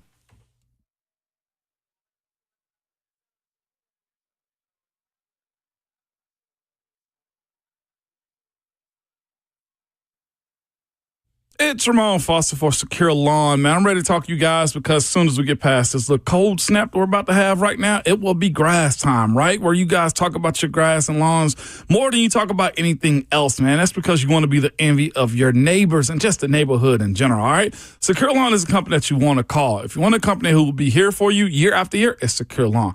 If you want a lawn company that is not getting sold to the big-time companies, guess what? It is Secure Lawn, man. What they want to do is create lifelong customers with providing a prime service to you. And what does that mean, you're probably asking? It means having a team members properly trained and prepared to provide prime service, supplying customers with expectation that will make them lifelong customers. Secure Lawn isn't just interested in a bunch of sales. Absolutely not. Their business model includes never giving their customers a reason to leave, man. And soon it will be time to start applying crabgrass and broadleaf weed control to your lawn, and they are the company to reach out to. They've been here for over 20 years. They're family-owned and operated and local. I've told you guys that before. So if you want to go ahead and get a head start on your lawn, call Secure Lawn at 615-893-8455 or go online to securelawn.com.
RKW on 104.5 The Zone, wrapping up the first half of your Monday morning live in studio. 615-737-1045. The Jacksonville Jaguars have settled on 5 finalists for their vacant general manager position. Yes, the Jags still have not hired a GM. They will begin in-person interviews this upcoming Wednesday. Former Titans GM John Robinson did not make the cut, did not get a call back. Dang. For the part of GM. Maybe they asked him at the beginning, hey, have you ever traded your team's best player? And once he answered yes, it was just, oh, okay. Or have you Thanks for ever coming. whiffed on 3 straight first-round picks? Oh. Yeah. Kneecap in the day. 49ers Director of Scouting and Football Operations Josh Williams. Rams Director of Scouting Strategy. Crazy the names we give football executives now. James Gladstone. Bears Assistant GM Ian Cunningham, who might want to stick it to the Titans because he's interviewed here twice and not gotten this job. I'm joking, kind of. And then the front runner here, Packers Vice President of Player Personnel, John Eric Sullivan. The 4 that were picked from a group of 10 candidates, in addition to Jags interim GM Ethan Waugh, who took over when the job became open, and Trent Baalke was let go on January the 22nd. Well, I'll speak on what at least I know the most of, and that's Ian Cunningham and John Eric Sullivan. Yeah. And they seem to be, guys that have been in the mix throughout this GM carousel. There haven't been a ton of openings when it comes to GMs this year, but these 2 names have been in the mix pretty much wherever there's been an opening. Ian Cunningham, I think he sticks out just because he's been in it for the rotation for the past couple of years. And I don't know, because he comes from, he's had the Ravens connection, he's had the Eagles connection, but I think what has happened with the Bears recently, it's almost like it's a stain on his name a little bit. Like they can't get past maybe what's happened with the Bears, but they've brought in talent. That's not really the question. It's all mostly been pinned on coaching and developing the talent. So I feel like he could be a favorite for this job and maybe my favorite. And then John Eric Sullivan, we heard Chad Brinker say it. I mean, this is a guy he has a connection with straight up in Green Bay, had worked a ton of years with up there, knows the structure. Green Bay is a good organization from, top down, but it is all about connections. And I know he had a really hot spot here because of Chad Brinker, and I think he's capable of doing the job, but just how much when you don't have that type of connection somewhere else. It matters, man. Ethan Waugh just been thrown in there right now for being the interim guy. It's like, y'all do better. Don't just give him a pat on the back Toss for his name in there. Being in a building like that, man. But this process of finding a guy is it needs to be like this with Jacksonville. It does. They can't continue to just play this game of just the carousel of new coach, new GM, new coach, new GM. And they got their guy at quarterback. We think, we heard it from this past weekend. There was no trade conversation between the Steelers and Trevor Lawrence. But Liam Cohen's supposed to be a good coach. They got to get somebody that knows how to work the inside of the building and actually set up a structure in place that they're not buying everybody's free agency. And if you're talking about John Eric Sullivan as far as that goes, then he fits the bill because Green Bay keeps their guys. One thing that Shad Khan said last year, he's done paying for free agents. He said that at the beginning of this last season. And if they're looking for that type of stability, Ian Cunningham maybe, or John Eric Sullivan are the guys that may match what he's looking for on top of having a coach that can create a culture there. So I know Titans fans don't want the Jaguars to ever be good, but Shad Khan has said it. He's not doing the free agency role every single year, and they got to get to a point of sustainability. And his biggest mistake was waiting that long. I mean, you can't wait till Liam Cohen turns you down, then to fire GM. I mean, that to me was comical, and it just shows like how there's some bad organizations. And look, the Titans have struggled as of late too. Yeah. But the Jags, when they make that type of move and are that behind, reactionary. Yeah, you can't live that way. None of the 5 finalists have ever been a GM before. So they will have a first-time head coach and a first-time GM. Might end up working out, though, because they are upgrading on Trent Baalke. I mean, they got lucky that this was a year where there were not a significant amount of GM openings in the NFL. Like, they could still end up with the rising star of the offensive side of the ball and one of the rising stars of front office executives who just haven't had the right chance yet. True. Yeah. I mean, it might end up working out for them, but I think it certainly lowers their floor, too, having two guys that have never done the job before on the job together. I am interested to see if John Robinson lands there as some kind of assistant or advisor, because it is common for us to see former GMs who don't end up being finalists and don't end up getting the jobs being brought in as number 2s or 3s, similarly to the way the Titans brought in Reggie McKenzie, who had done the job before and is now going to advise the new guy who's never done the job before, in Mike Borgonzi. The big question is John Robinson willing to put his ego down to be, not the guy, but kind of an assistant or help to the guy? Because he can. I agree with you. He's made some really bad choices, but he's made some good choices early on in his tenure here as GM. So I think it is smart to have somebody there with all this newness too, that has some sort of an idea of what to operate. If he wants to be a GM again, he's going to have to take another job. I know. I say to John Robinson, look, oatmeal is better than no meal. Yeah. Like, you better get in while you gotta wait for the possibly brown can. sugar. Absolutely. Well, look, Shaq Khan got a lot of money to get brown sugar with. It's all he's paid for in the offseason. Nothing really materialized into anything. But it makes sense for Will. You bring up that point. Like, it'll be an inexperienced guy. Right now, you got the combine that's setting up shop right now in Indianapolis. Yep. This hire has to be done before the end of the week, and they send everybody up to Indy. That's a lot. Seems to be the reporting is they will do in-person interviews Wednesday, and they should have a GM by Friday. Good. So there you go. Necessary. 615-737-1045 is our number as the second half of the show begins with some college hoops. Big headline in Knoxville, Tennessee finding a way to beat Vandy. We'll react to it next.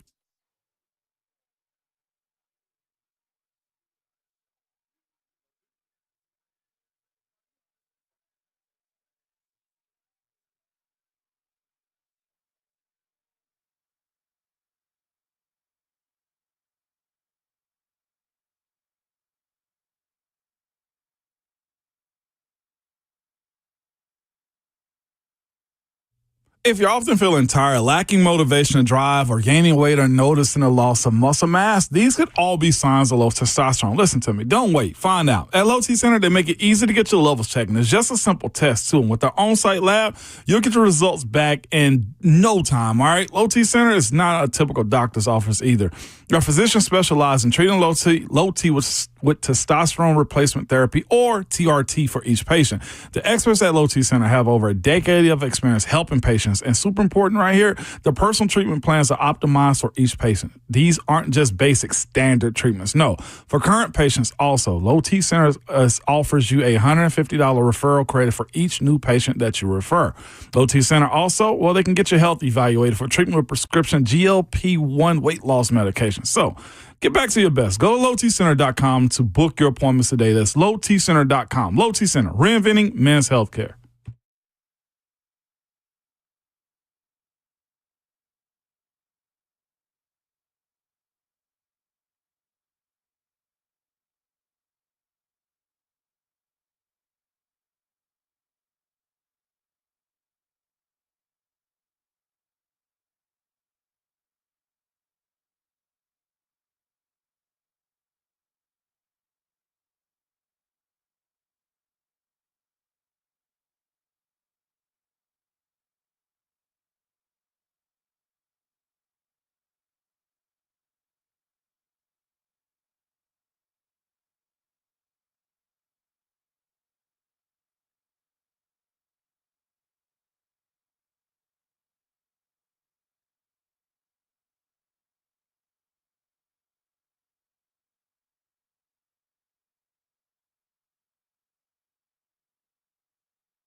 What's going on? Just about 8 o'clock. Good morning from the 104.5 The Zone Studios. I am Robert Walsh. The first weekend without football was tough, but the Vols did their best to keep you entertained. First to the hardwood, where the Vols took down Vanderbilt 81-76. Vols were down as much as 16. Zakai Ziegler having a season-high 22 points, all in the second half, and a game-best 8 assists. The Volunteers have a midweek bye before returning to action on Saturday to take on top 10 Texas A&M at noon. Now to the ballpark, where the Vols had their first series wins, and series sweep of the season as the number 2 Vols pounded Hofstra in 3 run rule victories to open the season in defense of last season's national championship. They won 15-0 on Friday, 18-1 on Saturday, and 13-1 on Sunday. All games were 7 innings, outscoring their opponents 46-2. For all your foundation repair and your waterproofing needs, you got to go to USSTN.com. Breaking news at once on your home for the Titans and the Vols. This is 104.5 The Zone.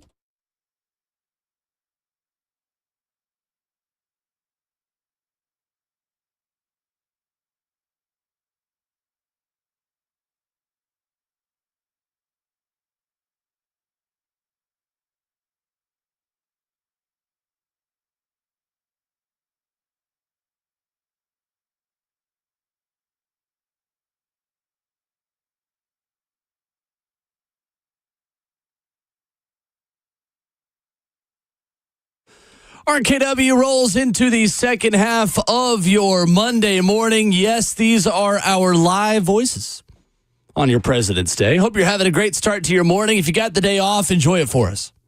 We are here. We are working. We're talking draft. We're talking hoops. We're talking about it all. And coming up in 20 minutes, we're going to talk about who the Titans pick at quarterback affects Brian Callahan's job security. Does a vet or a rookie change the pressure on your head coach coming up this season? 615-737-1045 is the number. Amon Foster, Kayla Anderson, and Will Bowling. Robert Walsh makes the show happen, and we've got You're Not That Guy coming up at 9:20 this morning as well. Tennessee 81, Vanderbilt 76 on Saturday afternoon in Knoxville. Tennessee trailed by 13 at the break, 44-31, and Vanderbilt was doing whatever it wanted. Rebounding. They pretty much doubled up Tennessee on the boards in the first half. They were making their threes. They were 6 of 12, getting in the lane. They were defending. It was maybe one of the worst halves of basketball I can ever remember under a Rick Barnes team at Tennessee. And then Zakai Ziegler woke up, scoring 22 points in the second half, 8 assists, leading the rally. The Vols are 8-5 now in SEC play. No doubt about it. He got aggressive, man. I don't know what it was that ticked him off. Maybe it was Coach Barnes. He said he looked at his mama real Charmaine, quick, too. Yeah, Zakai did, and said that he knew she wasn't pleased. Mama wasn't pleased, man. And it's good to be able to have the reaction like that, too. Knowing this is the thing, too. Zakai's got a lot of praise as of late from Coach Barnes and, how he, is still coaching and loves the fact that he got a guy like him. And I think Zakai sometimes has to have a kick in the butt also.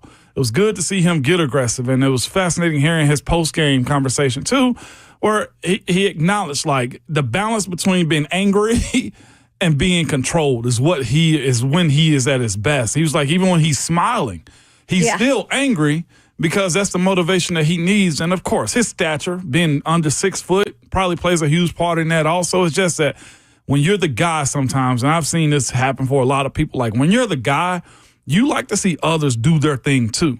But here's the thing about being the guy. You must always show up. As much as Chaz Lanier is getting the praise and being the sniper that he is from the three-point line, it's still your show, Zakai. You are still the heartbeat behind this operation. And I'm glad that he was able to have a game like that, 22 points in the second half. But I think it's a testament for him more than anything. Look, Z, you can't take a day off. You just can't. Whether it be shooting from the three-point line or just being the attitude that you need the rest of your teammates to have. Chaz was cooking. Chaz Lanier was cooking in the first half. Kept everybody together, but the game didn't start to turn until you, Zakai Ziegler, decided to go this route that you did in the second half. And I think we're at that time of the season, too, because I love Zakai Ziegler. Love the way he plays, love his story. But we're at the time of the year where when you're that important to the team, and we've heard Rick Barnes say time and time again just how important he is, you have to learn how to turn it on from the start. And I know Rick Barnes, after the game, was a little, transparent, as he always is, how he wasn't happy at all with Zakai Ziegler's performance in the first half.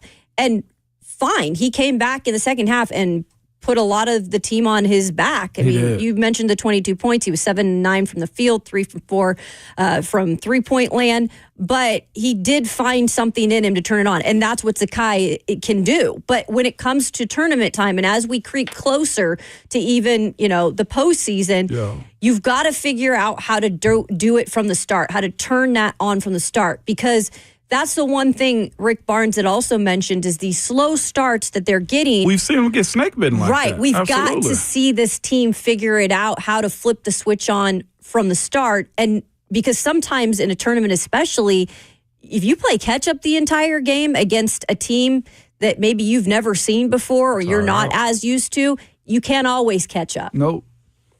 Yep. No doubt.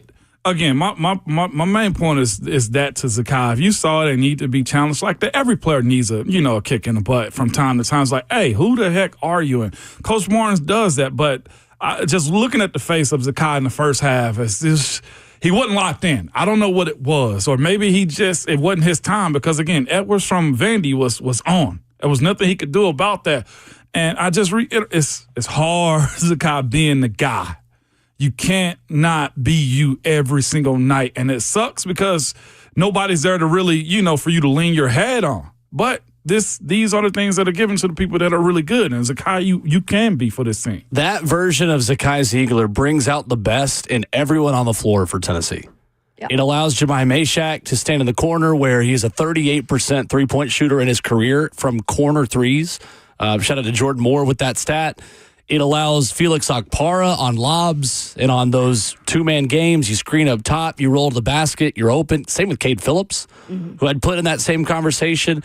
And it also allows Igor Milicic and Chaz Lanier to sit at the three-point line, get the ball, and listen to this. They did this for the first time. Shot fake. What a concept. They were faking a shot, taking a dribble, and taking an 18-footer. Great. Perfect. This whole idea that you can never take a mid-range shot in college basketball anymore is beyond me.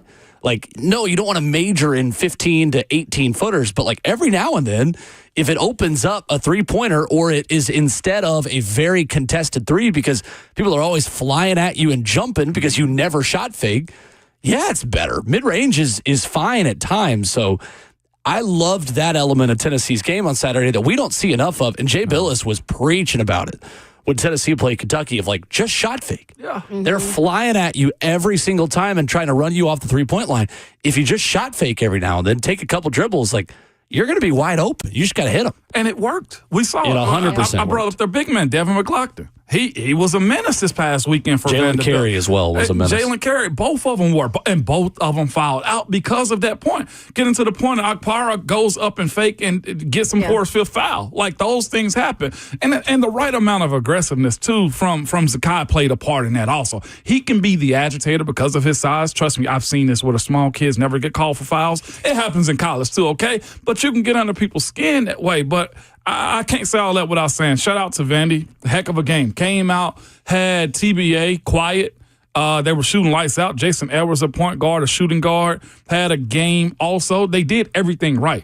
Coach Byington, was his Mark Byington. Byington. He's got a good thing there. Will brought up earlier that Indiana might be trying to poach him. This is what happens when you have a winning product like that. What Vandy has is good. If Dr. Candace Story-Lee can keep him, they got a good thing at Vanderbilt. And this is also where the problems arise. You can't have Jelly Roll at your games and not keep the coaches that get them at those venues too. So shout out to Vandy still. I'll say that. I'll give them that much. Yeah, I mean, look, good game. I love that the rivalry is, and I know maybe it's more one-sided than the other in terms of how much you think of this as a rivalry, but it is good to see Vanderbilt getting back to competitive basketball. And look, there's still things they need to improve on as well. But for these two games to be as fun and competitive this year as we've seen in the past, because we haven't seen that for a while, that is so good for not only the state of Tennessee basketball, but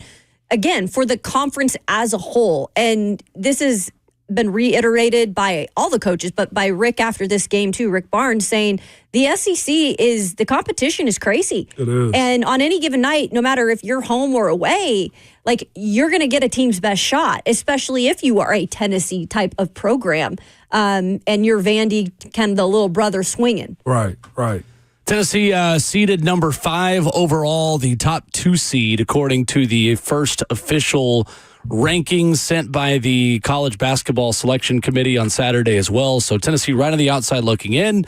Obviously, Alabama losing will not knock them off the one line yet. But Alabama, I think every game they have left is against a ranked team, including going to Knoxville in a couple of weeks to play Tennessee. So if you are a Tennessee fan and you want to be a 1 seed, which obviously is significant, then you are cheering for whoever is playing Florida and Bama from here on out, because Auburn, barring the wheels falling off, is going to be the number 1 overall seed. And Duke has just kind of been anointed as a team that everyone thinks is elite, even though they have less quad 1 wins than like half of the SEC this year. Did the Auburn-Alabama game, did it live up to expectations? So you Absolutely, it lived up to expectations. I think in the end, I mean, the environment was awesome. And that's part of what the SEC has been way better at, too, in terms of basketball. Because we always saw it, like in football, but in the last several years, that has now been upped. And I think, you see Auburn and you see Tennessee, the fans and what they do, and every single team now has to up the ante. And Alabama did a great job at that. I did think it lived up to the billing of it for sure. It was toxic. Like I said, Auburn went on some big runs because we'll point out Alabama can't play defense. And that kind of, threw a wet towel over it for a little while. But again, Bama rallied back. They ended up playing a really good game. And, of course, the interaction with the crowd there from the Auburn players to the Alabama crowd was also good, too. So, good game. It was a tie game with like 5 minutes left. That's all you can ask for. It was. Absolutely lived up to the hype. Good showing from the SEC. I tell you what, there was nobody happier than Bruce Pearl afterwards, though. He went on the SEC Now with Ron and Fishback and Dari this past weekend. He was doing an interview in his truck to his lake house, okay? He gave the players a day off on Sunday. He was living it. You could tell he's probably the most important person in the state of Alabama on this past Saturday. Well, one half anyway, unless you cheer for Bama. Saban's not the only one who has a lake house. No, Bruce he's gaining infinity stones year after year, it seems like. Auburn turned it over 3 times in the whole game. On the road at Alabama. That's like incredible. 3 turnovers. Did not realize that. People need to keep the same energy for Alabama and their lack of defense that they do for Tennessee and lack of offense. I don't get it. And honestly, no, I do get it, because we hate defensive teams more because we view them as boring. Yeah. Even though overall, it might be better. I mean, I'm not saying Tennessee is better than Alabama, but like that method of doing things travels more than always having to make shots. And Alabama in its home gym didn't hit enough threes to keep up with their terrible defense. They were like 19%. It just, I feel like there's this obsession with Nate Oates and the analytics and the shots at the rim or the 3-point game. And it's just this fascinating, like, oh, he's a high school math teacher and he uses spreadsheets to eliminate. Like, it's literally like hearing that Josh Dobbs is an aerospace engineer. Like, yes, we know. We know he was a math teacher. We know he has the Excel spreadsheets. We know it's analytics. How are they going to play defense? Yeah. You mean like the Alabama receiver who's 17? Yeah. And Aiden Holloway. Oh, you know he used to go to Auburn? Yes. You know Bo Nix's dad went to Auburn? Yes. Where? I know. Broadcasters just doing their jobs. You look at Alabama's just schedule and results. They have so many 100-point games. Oh, it's ridiculous. Like it's the number 2 offense in college basketball, according to Ken Palm. And Auburn's is number 1. But I got to look at Auburn's real quick, but they got hundreds and 90s all across their stat line as a team. And so they going to run it up. It doesn't matter when they run into a trench monster, they're actually going to play defense. Right. I'm hoping like Tennessee soon? And Auburn is ranked 14th in defensive efficiency. So still not as elite defensively as their offense, but their offense is so much better than everyone else's in college basketball that they get a little bit more grace for their defense. It's kind of funny, though. If you look at the most balanced team in terms of offense and defense in the SEC, that's Florida. Fourth in offense, ninth in defense for them. So Gator Mike. you got a lot of teams that are either one or the other, and they're the one that is the most balanced between the two. They're just not as good offensively as any of those teams. They were talking about it this weekend in the pregame, and it said Florida's a Final Four team. And I just had to side-eye for a second the way we beat them by 20, but they are. They're a 1 seed right now. They are. According to the committee. Yep. 615-737-1045 is our number. How does the quarterback the Titans pick this offseason impact Brian Callahan's job security? Going to talk about that coming up. Plus, there is a Giants reporter for ESPN.com who has proposed a trade for the number 1 overall pick. I'm curious if you guys would take it. That's next.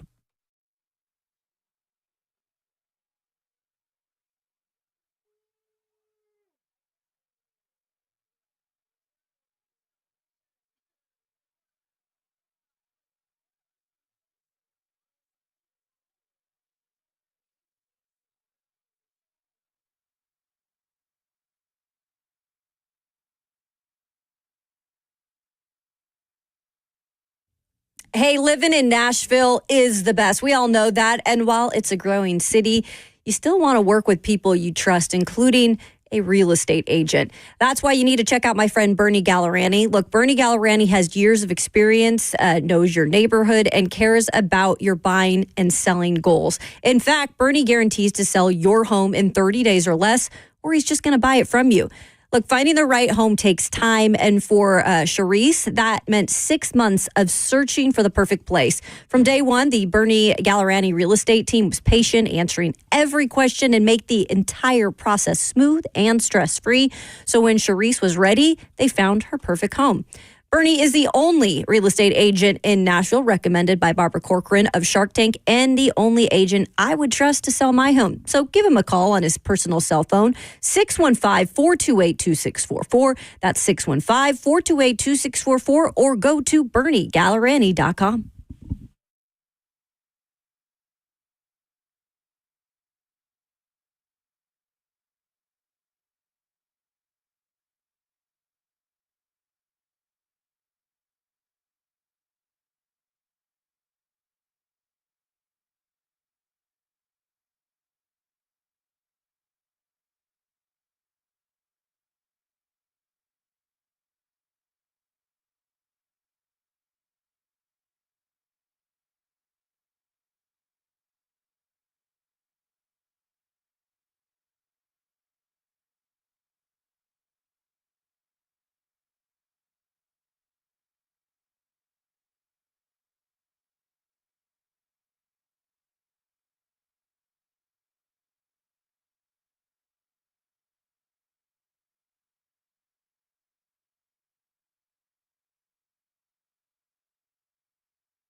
RKW, Ramon, Kayla, and Will live in studio on 104.5 The Zone. 615-737-1045 is our number. On Twitter at Ramon, Kayla, Will. You can stream the show there as well. We have proposed a trade that ESPN NFL Nation reporter covering the Giants, Jordan Raanan, has proposed. I think I'm saying his name correctly. Apologies if I'm not. Okay, Bert gives me a nod of approval. He knows all. That we're going to get into coming up in just a moment. But, guys, the topic we had queued up for the people this morning, I think is an interesting one because you can make an argument on either side about which helps Brian Callahan's job security more. The Titans relying on a veteran quarterback for the 2025 season, or the Titans using the number 1 overall pick on a quarterback and relying on that guy. Which helps Brian Callahan keep his job more between those two? I'm going to start with what I feel like would be drafting a quarterback.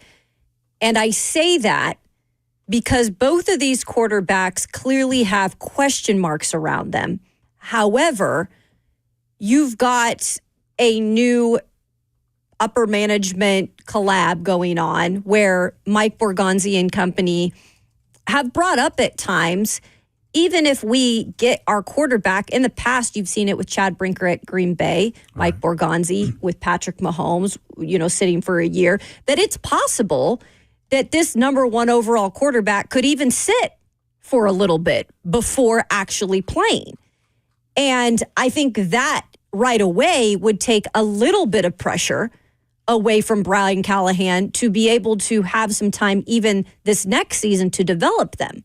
Now, if it were to be different and they were to start, I think you would even get some leeway there because, again, these are two quarterbacks that aren't necessarily getting the biggest, highest reviews in terms of quarterback ready now. And so even if you had to play him because you're saying, well, they're number 1 overall, we got to put them out there, we've got to sell tickets, you're still possibly going to get some time for Brian Callahan to get familiar and have these young quarterbacks ready, and they would get a little more time in this first year, even if they started. No doubt. That is a fascinating approach because you look at the situation of getting a young guy and you somewhat say to yourself, well, you got to have time, right?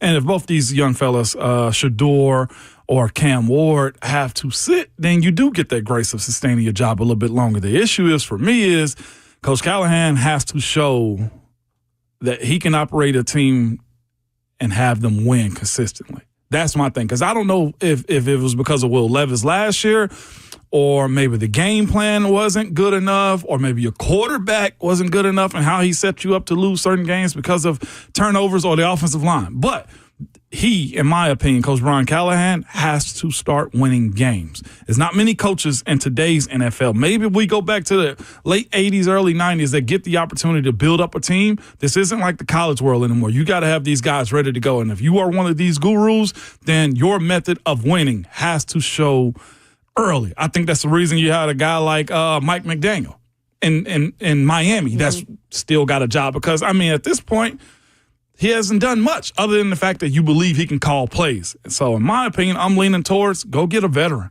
I almost feel like at this point, if you go get a veteran and you don't get one of these young quarterbacks, it may be for the better. In my personal opinion. Because there's a likeliness they will win more. They can win more with the guy that can get in March, April if they decide to sign. I got a short list of quarterbacks. Daniel Jones, Russell Wilson, Jimmy Garoppolo, and Justin Fields. Justin Fields probably going to be the most expensive of them all. Yep. But if you look at the guy that can net the best return, it might be Daniel Jones. Although he's had a history of turning the football over, his passing completion percentages have always been teetering at 60, 50% at times. But he has to win. So I'm leaning more towards a veteran because if you strike out on these young guys, you're out regardless. And then you left the team in a worse situation that you ever could have. And that right there is a big blemish on your resume sometimes. I will say real quick, though, none of these quarterbacks that come in as bridges, and even Sam Darnold didn't prove himself in the end when it mattered the most. I mean, he had a great regular season, and I don't think he's going to come here because of the money. but they're not necessarily guaranteed to win you games either. No, and they're I not. think the thing that's really tricky with Brian Callahan is, like, he didn't have his quarterback when he first came here, and he already got his mulligan. So it is difficult to say, even with the veteran coming in here, that they're going to win games because there's so much that has to improve. And I don't know if any of those veteran quarterbacks are capable of, in this offense right now behind this line, of winning games like that either. Yeah. There's a question brought up in the chat. Why can't you draft both the quarterback and bring in a proven And that's vet? what I've been saying. Here's the thing, though, too. If the vet comes in, and like I said, my short list was Russ, Daniel, Jimmy G, and Justin Fields. Mm-hmm. The issue with that is eventually you're going to want to go to the young guy.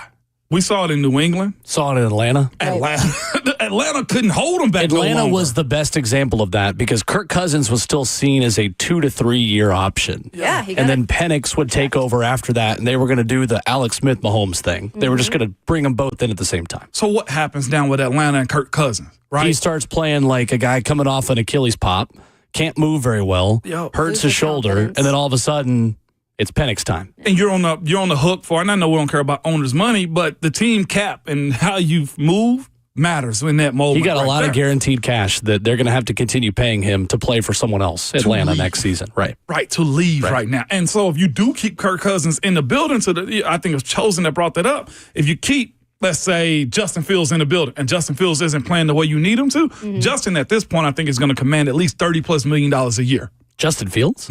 At this point, yes. Ooh, He's I going to don't have know. a market. I think he's Because probably he's in so the young more in still the and 15 to 20 moldable. million range. Maybe. Just because of the market. Just because he's got more than one team that wants him. I don't think he played enough this past season to be a $30 million quarterback. And I think that's also why he will, in my opinion, why he will also get it. Because But if- his good was good enough Sure. to where they sat him. And if you're a team that's desperate for a quarterback, the Titans, then you're going to have to pay the desperation fee also. And that might mean 30 is still a deal. But maybe In my opinion, 30 yeah, I million mean, with the for a quarterback bridge market now. quarterback over. If you give him 3 for 75, that's Yeah. a better deal than what Kirk Cousins got. That's still like 25. I would not do that deal if I was the Titans. And that's the question. If they do draft a quarterback and just want that veteran presence even, then they're probably going to have to go with one of these a little bit older quarterbacks. Like you said, not a Justin Fields, not a Sam Darnold, that really maybe could do just a 1-year deal. And so you have him here for the veteran presence. You have him here maybe to start, because then if they do have to bring the rookie off the bench or decide to do that, it's only a 1-year deal type of thing. Because there are quarterbacks out there, too, that probably are only worthy right now of a 1-year deal. Yeah. Going back to the original question, it does not matter whether or not there's a vet or a rookie here. This season, Brian Callahan is on the clock. He has got to showcase some level of improvement from this offense. From Will Levis in 2024 to insert name here in 2025. Because either way you spin it, if you spend, let's say, $30 million for a season of a quarterback, expectations rise. However, if you draft a quarterback and you give Shedeur Sanders or Cam Ward the keys in weeks 1 through 4, you are lowering the floor of this team because you don't have a rookie. And if this team wins 3 games again, I think they are searching for a head coach this time next season. So either way you spin it, whether you raise the expectations with a veteran or you lower the floor with a rookie, it's on Brian Callahan to make it work this season. And he's going to have to make it work on offense because I think there's a scenario where they're 5-12 and the defense is top 10 and the offense is still showcasing a bottom third of the league offense where he's still gone. Because he's the offensive guru. You were sold on quarterback development, offensive guru, put butts in seats, but not only being good, but being exciting and scoring points ball being good. This team can't just be smash mouth AFC Central defensive football again when your head coach doesn't touch the defense. Right. And look, we honestly look at that side of the ball too. There wasn't many coaching changes really on the offensive side of the ball either. Yeah. So he's confident in his offensive coordinator, his quarterback coach, that his wide receiver coach, that these guys are the right fit too. I'm rolling the dice a little in terms of believing in how they're going to build these other spots. His dad as an offensive line coach.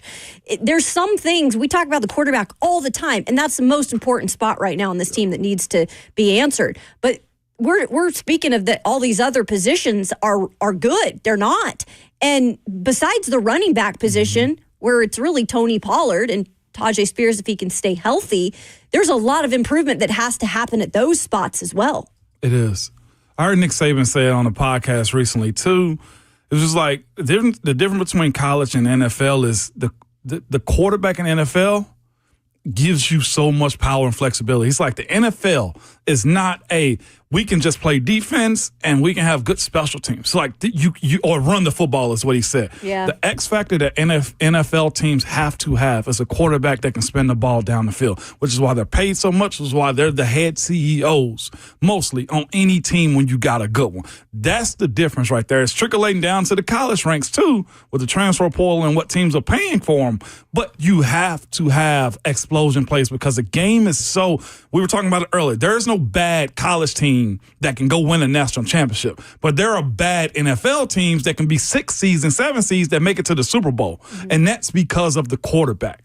The game is so close that the X factor position of quarterback is that much more important, which is why, in my opinion, like it'd be smart to find a very competent playmaking quarterback if you go free agency this route. Totally. Yeah. Hey, one more thing. Stoney Keeley's in the chat. He was on our show earlier this morning at Football and Other F Words. And I agree with you, Stoney, on this. You know, the deeper we get into the offseason cycle, he's surprised that they just didn't fire Callahan and reset everything. And as harsh as that is, that's why our show kind of said, too, why didn't you just cut the head off the snake if you really do feel like you wanted a fresh start? Because this vicious cycle of them just firing one person, unfortunately, has a good chance of repeating itself again, because we don't even know now if they take a quarterback at number 1 or if they don't.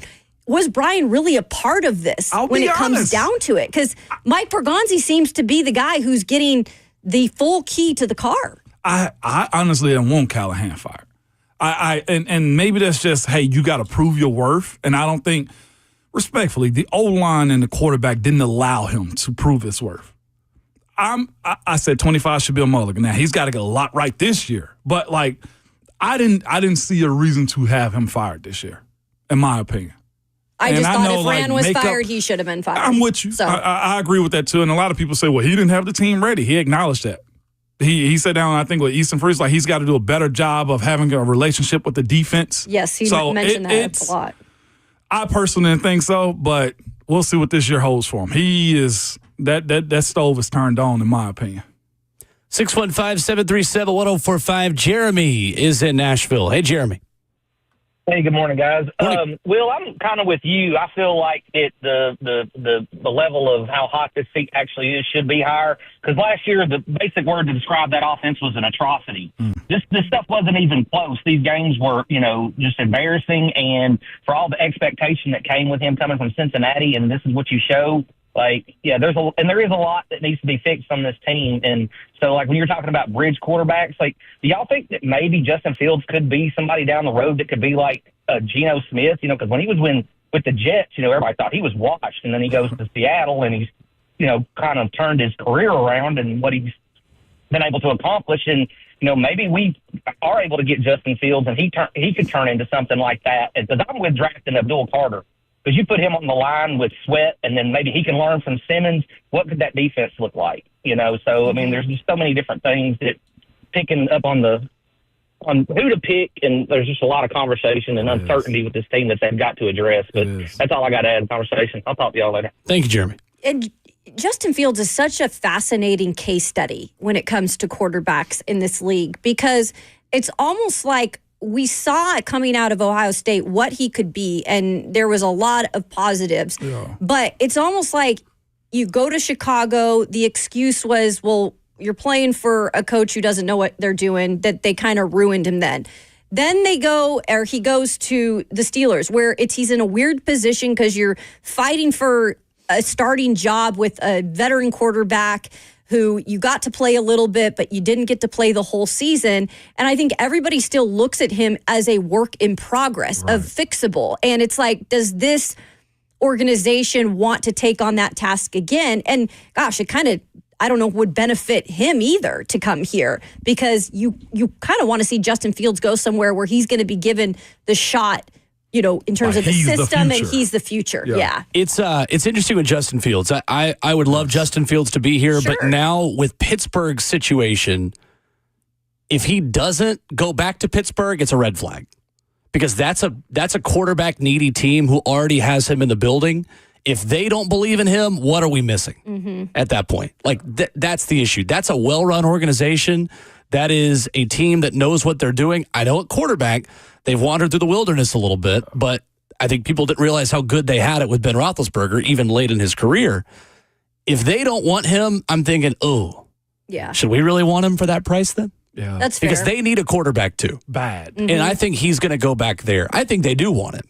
And I think he goes back there and they end up maybe doing the Jalen Milroe thing behind him. Sure. And running a similar kind of offense. The thing with Justin Fields that I like is, he ran for 1,000 yards a couple of years ago. I know he threw 11 picks and only 15 touchdowns in that season, but finished 9th at MVP voting in 2022 for a 3-12 team when he started in 15 games.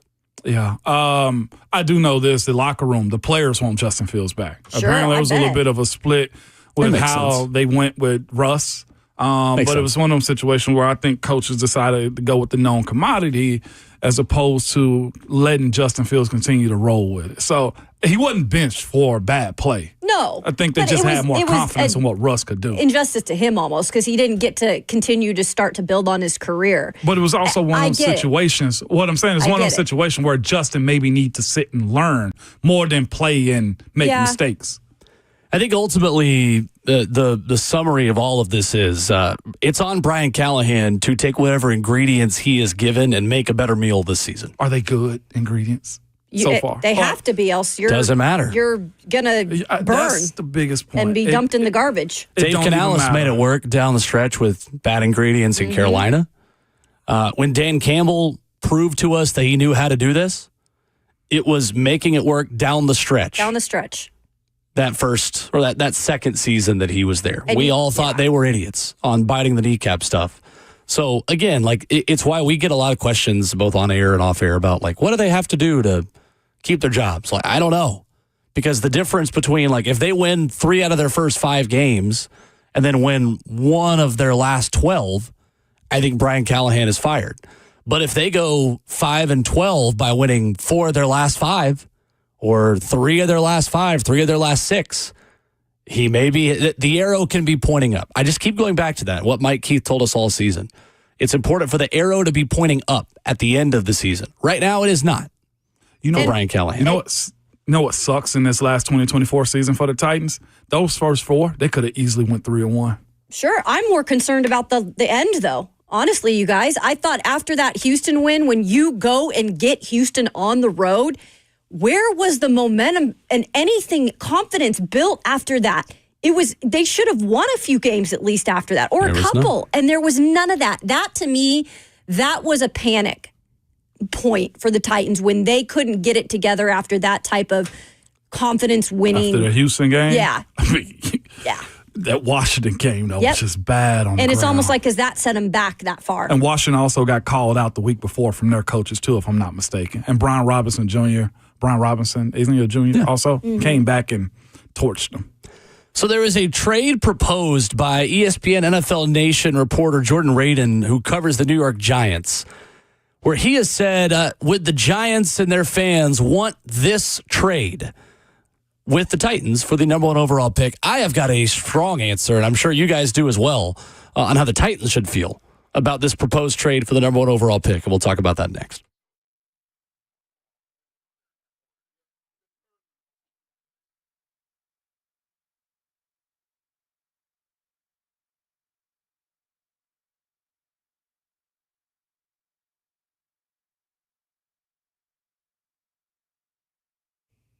Well, I don't know if you've cranked up the heat the last couple of days. I know I did, even though I always get in trouble for doing that. But Look, here's the thing. If your windows are in good shape, at least you're keeping that energy inside. If not, though, and you're feeling that the energy, the heat is going out the windows, that probably means you need new windows.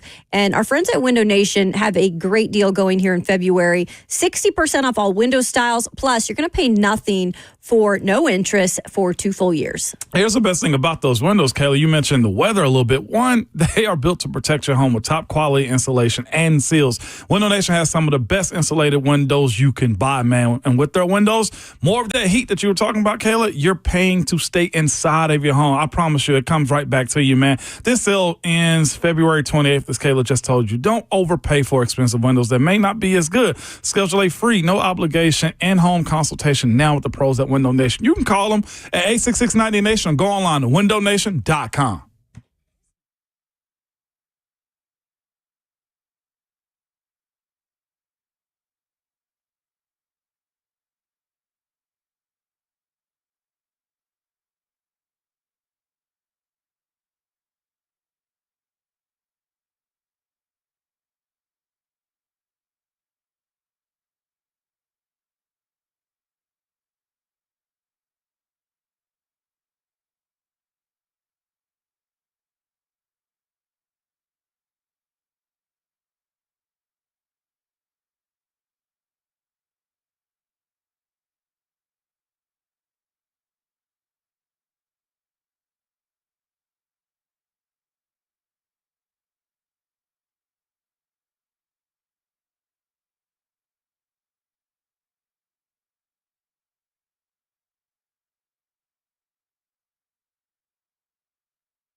RKW on 104.5 The Zone wraps up Hour 3 live in studio this morning. Get ready to complain in a half hour for You're Not That Guy in hour number 4, 615-737-1045. So Jordan Raanan of ESPN.com, who covers the New York Giants, has proposed a trade for the New York Giants to move up to the number 1 overall pick. He said, would you trade for the Giants? Number 3, a third-round pick this season, number 65, and 2026 third-round pick to the Titans for the number 1 overall pick. Again, that is pick 3 this year, pick 65 this year, and a 2026 third-round pick. We have put this up on Twitter at Ramon Kayla Will if you want to vote from the Titans' perspective. Guys, what do you think? My initial answer is no. I need a little bit more. Yeah, I'm charging you. Yes, I am. I'm charging you the quarterback tax on this one. Go to 3-1. You got to pay for it, and especially in New York City. Yeah, you're going to have to pay me for the quarterback tax. I need at least, at minimum, a 2 and a 3 next year, if not your 1 also. It's the way I view this one. For the number 1 overall pick, 1, you get the PR behind it, you get your guy, and you also get a quarterback. You got to pay me for that one, sir. So they have what are they picking this year? Third? Third, Yep. Okay. 65th, and the 2026 third. Absolutely not. You don't do that trade. No chance from the Titans' perspective. And why? I need at least your future second. Okay. You cannot only give me 1 in the first 2 rounds pick to move up and get your quarterback. It's not like you're moving up to get Travis Hunter. No. If you're moving up to the number 1 overall pick, you are taking Shedeur Sanders or Cam Ward. What's interesting? No question. What's interesting about it, though, is what is the Titans' mindset in this draft, and that's the thing that we just don't know. Because if they are already going into this, like, we already know we are not going to draft a quarterback, and even if we trade back with the Giants and go to 3, we're not falling back far enough where we're going to miss out on both Abdul and Shedeur. So you're going to get one of those guys, and we're going to get a third-round pick. We know how important the second and third rounds are in this specific draft, and it's all about filling needs and getting draft picks. I could see the Titans doing something like this and then getting a third next year too. But I will agree, guys, I need 1 more pick in this draft. In the words of Kendrick Lamar, it's not enough. That's the way I look at it. I get the third round is intriguing, but we need at least 1 more move incorporated in this. Or, give us a player. If you did this with next year's first instead of next year's third, I would say yes. Right. If you gave me 3, 65, and a first-round pick in 2026, yes. But I am absolutely. I'm not even returning your call. If this is your trade, this is This is the worst trade deal in the history of trade deals. He seemed to think from the it was Titans' good. Perspective. The reporter. Well, yeah, it's great for the Giants. It's great for the He's Giants. like, oh man, this is not a realistic option for the Titans. So No, according to the Jimmy Johnson trade chart, the number 1 overall pick is worth 3,000 points. Again, I have trouble just assigning a point value to that. Because the number 1 overall pick when it's Caleb Williams is a heck of a lot different than the number 1 overall pick when it's Shedeur Sanders or Cam Ward. Not all number 1 picks are created equally. I don't love just giving it a base point value, but let's just say for the sake of conversation, 3,000 points. According to the Jimmy Johnson trade chart, the number 3 pick is worth 2,200 points. Pick 65 is worth 265. So you would have 2,465 points plus a third next year, which essentially grades out like a 4th-round pick this year. Yeah. That's about 700 points that you still need to make up in terms of trade value. And if you're going to get a quarterback, you got to overpay. That's the thing. If you're moving up to take a tackle or a wide receiver or things like that, we can be equal on point value, and I can be cool with that. But quarterback value is greater, and the quarterback draft is greater. If you're moving up to 1, you are overpaying me based on those point values. No question. I agree. You need more in this. And look, as much as the 2 guys, Cam Ward and Shedeur Sanders, aren't compared to some of these other quarterbacks in terms of how many teams really are gaga eyes over them, it doesn't matter. They're the 2 best quarterbacks in this draft, and there are enough teams in this draft that need a quarterback that are going to be willing probably to pay something to go get them. Even if they're, one of these the Las Vegas Raiders or the New York Jets that are a little bit further back, the Giants would have to come up with a little more. Even if it is just trading back too. 100%. Yeah, this makes absolutely no sense at all. People will look at the Titans as fools if they fell for this one. Yep. Mike Borgonzi's gone after 2 months. No, facts. I saw somebody say, if you really want to see how much they want their number 1 overall pick, throw them Malik Neighbors. We'll go. That's what I'm saying. I'm like throwing a decent player, right? It's more likely the Titans would do this trade than it is that they would part with Malik Neighbors. Yeah. Absolutely no way that's going to happen. They're in a position to want that number 1 pick, then I need 3. I need potentially another. I need that 3rd round pick and the 2nd also, and then we can start talking about your 2nd round pick for next year. Like we can start there. Like to get the 1 next year also. I mean, would you do this trade if you turned the future 3rd into a future 2nd? Would I do this trade if it was the 3rd pick this year, number 65 this year, and the Giants' 2nd round pick next season? Possibly. I need 1 more. I agree. I need 1 more. I still wouldn't do it, even if it was a 2nd. Do it. In my opinion, no. The only way I'm doing this structure is if it's 2 1s and 65. Other thing, too, is Brian Daboll, you need this also. You're trying to save your job, too. Absolutely. I know this. I would actually love to sit and listen. I don't have time, but to sit and listen to their talk radio and what they're talking about. Because it's like the Titans, but on a huge scale. I think put those podcasts at 1.5 speed. Yeah, right? I think they are high on Shador in New York. Mm-hmm. Sounds like it. Yeah, I think they're very high on Shador. Field Yates responded to Jordan Radin and said, I'd do this deal from the Giants' perspective in a heartbeat. Well, sure. It's one-sided. Yeah, it's very much one-sided. Very one-sided. We should come up with our own one-sided trade back at the Giants. This is what we need. Get Borgonzi on the call then. I probably just did. If it's 2 1s and a 3. Say, you probably did. That's probably more one-sided of the Titans. Put that down on Twitter. Yeah, that's a heck no for me. That's a hard pass. Because they wouldn't do that deal either. No. Titans wouldn't. Yeah, it's one of those things. The Giants wouldn't do that. I don't think the Giants would trade 2 1s and 65. Yeah. Yeah, you treat them or like you Michael can do Scott what Ramon said and give us neighbors and see what they'd say about that. That's what you got to do. You got to, since you want to play games, and all right, well, we'll play games too. Give me neighbors and also go back and crunch those numbers. Yeah. Treat them like Michael Just Scott. crunch them again. I did, Michael. Crunch them again. Did they change? No, will not change. But that's the issue, though, is there's a lot of holes to be filled on this Titans team. And doing a 1 pick plus a 1 next year does nothing for you. Absolutely. I don't know Jordan Radin. He may be a terrific reporter. I'm not personal towards him, but I do not like this trade that he proposed. Hate. 615-737-1045. Stoney Keeley was on the show earlier this morning. You got the people going. Talking about Shador Sanders, we'll tell you why he thinks Shador is the best quarterback in this draft. Coming up next.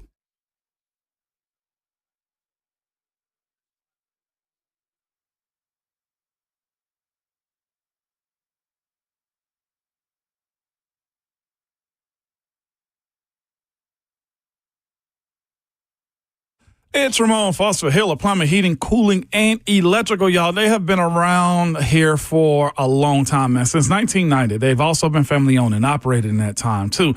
Jimmy Hiller was recently named among the most admired CEOs, and it's because of how he truly cares for his team, but most importantly, how he cares for his clients, man. Hiller take care of every customer on every single job, every single time, and they stand by their work. So much so that they live by happy you'll be or the service is free. And y'all know there's a lot of pressure in that, man. What it means is this. If a customer isn't pleased with the work performed, they will make it right, man. They send a professional, experienced, trustworthy technicians to come into your home and leave it cleaner and better than they found it, too. Awesome part about Hiller is they offer true transparency pricing. What that means is this. Every part of the job will be itemized on the bill that you get. So homeowners aren't tricked when they get it. There will be no hidden fees, no added costs, no surprises when you get your bill. If you need to book Hiller or get more information on them, simply go to happyhiller.com.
What's going on? 9 o'clock. Good morning from the 104.5 The Zone Studios. I am Robert Walsh. The first weekend without football was tough, but the Vols did their best to keep you entertained. First to the hardwood, where the Vols took down Vanderbilt 81-76.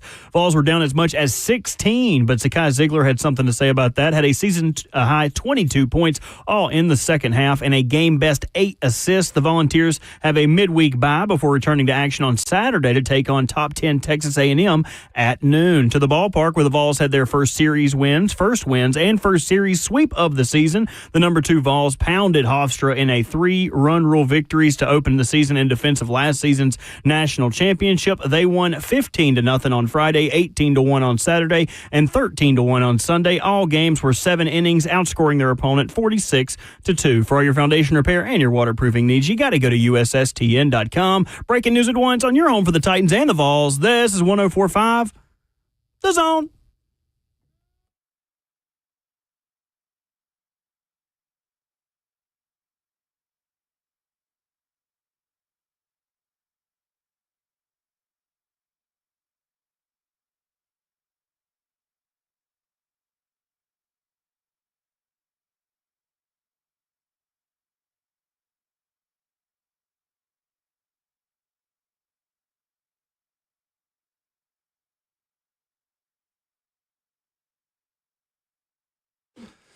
And the show goes on into hour number 4 on this President's Day, Monday.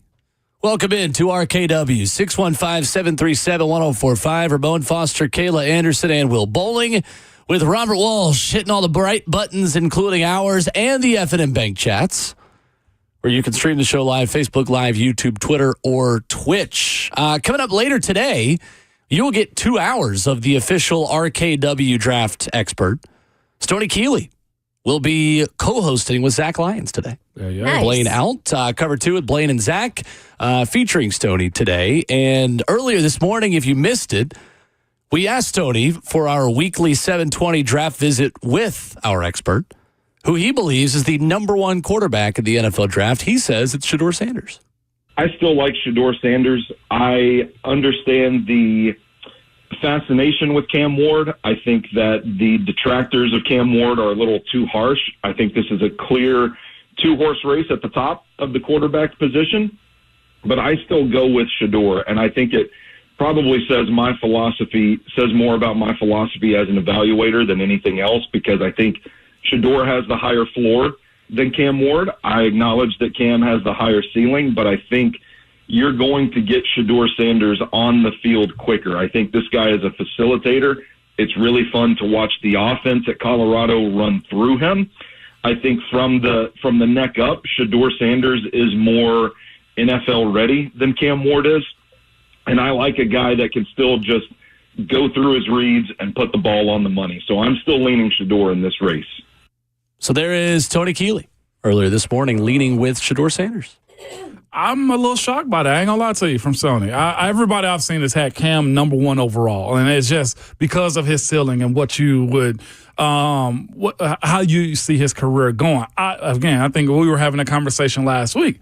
I said it, like, with Shedeur, what is the arm strength? What is his mobility? What is all of that if he can simply just get the ball from point A to point B? The setup of 50-50 balls down the field is exactly what that is. If you got a guy that's a one-route guy and you're going, you can find the arm strength to get it there. So it's not a matter of that. This was my stance last week, was Shedeur can operate. You know that's going to be the case for him. And as it pertains to what Coach Callahan has dealt with this year with Levis and Mason, you got to find a guy that finds flow. And that's where, to me, Shedeur does get the edge because of, like I said, one thing Deion has done nothing but surround him by NFL coaches and NFL greats. And sometimes that translates over. And I was actually shocked that Stoney took that. And real quick, Mel Kiper and Bucky Brooks also have Shedeur Sanders as their number 1 quarterback. So I think it's more of an opinion than maybe you're giving it credit. Yeah, the way that Stoney kind of framed it, too, was the number 1 quarterback for this offense. And the way he framed it, too, is, and we've heard even Brian Callahan compare Joe Burrow a little bit. I hate when people compare and they assume we're comparing it directly. Right. This is just certain things. They're not the same player. No, not having as strong of an arm, but the type of quarterback he possibly wants in his system is more similar in terms of a Shedeur Sanders to a Joe Burrow, what he did in Cincinnati working with him, than it would be in a Cam Ward. And I get what he's saying with that. Maybe you call that a little more polished, even though Shedeur has things he needs to work on in the pocket, clearly. Yeah. But then he said something when he answered your question, Ramon, about what is a quarterback? What do you look for when it comes to that guy? And he mentioned just having that it factor and knowing when to make a play and not getting in his head about it. And that immediately, in my mind, was Cam Ward. Because I've watched this guy play for so long in so many different offenses at so many different levels. And when it comes down to it, he's usually going to find a way to will his team to a win. And sometimes that comes with the, covering your eyes as he's fumbling the ball. But he does have that trait that I think a Patrick Mahomes kind of had when they looked at drafting him. And Mike Borgonzi, again, was part of that Kansas City Chiefs team. And that's the other question we have to have, guys. How much does Mike Borgonzi and company have a say in this quarterback if they choose it compared to Brian Callahan?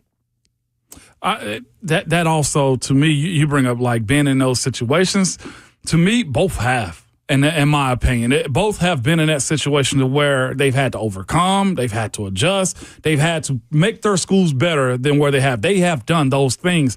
The best thing out of this is this: if the rumors are correct that the Giants love Shedeur, and you got an option of taking one or the other. Your value for what they want, basically, in a quarterback, to this trade point we were talking about with the Giants, make them pay. Yeah. If you choose to pass on Shedeur and go for Cam at number 3, if Cleveland doesn't take that next step. For sure.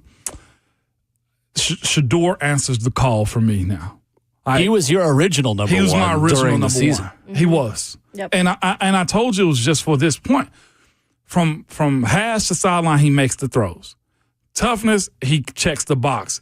And just being a quarterback, remove prime, remove the cameras, remove the watch. Mm-hmm. You got a quarterback in Shedeur. Yep. You do. Period. I think you have a more NFL-ready quarterback in Shedeur Sanders than you do in Cam Ward. So what do you care about? Do you care about fit to the current system that has not yielded you many positive results yet, under Brian Callahan, who you're not positive is going to be here for very long? Or do you care about the higher ceiling and the tools and the traits that could develop into an all-pro level quarterback in Cam Ward? That's what you got to decide if you're the Titans. And that's why I disagree with Stoney on who the top quarterback is, but I agree with his method of getting there about Ward having the higher ceiling and Shedeur having the higher floor.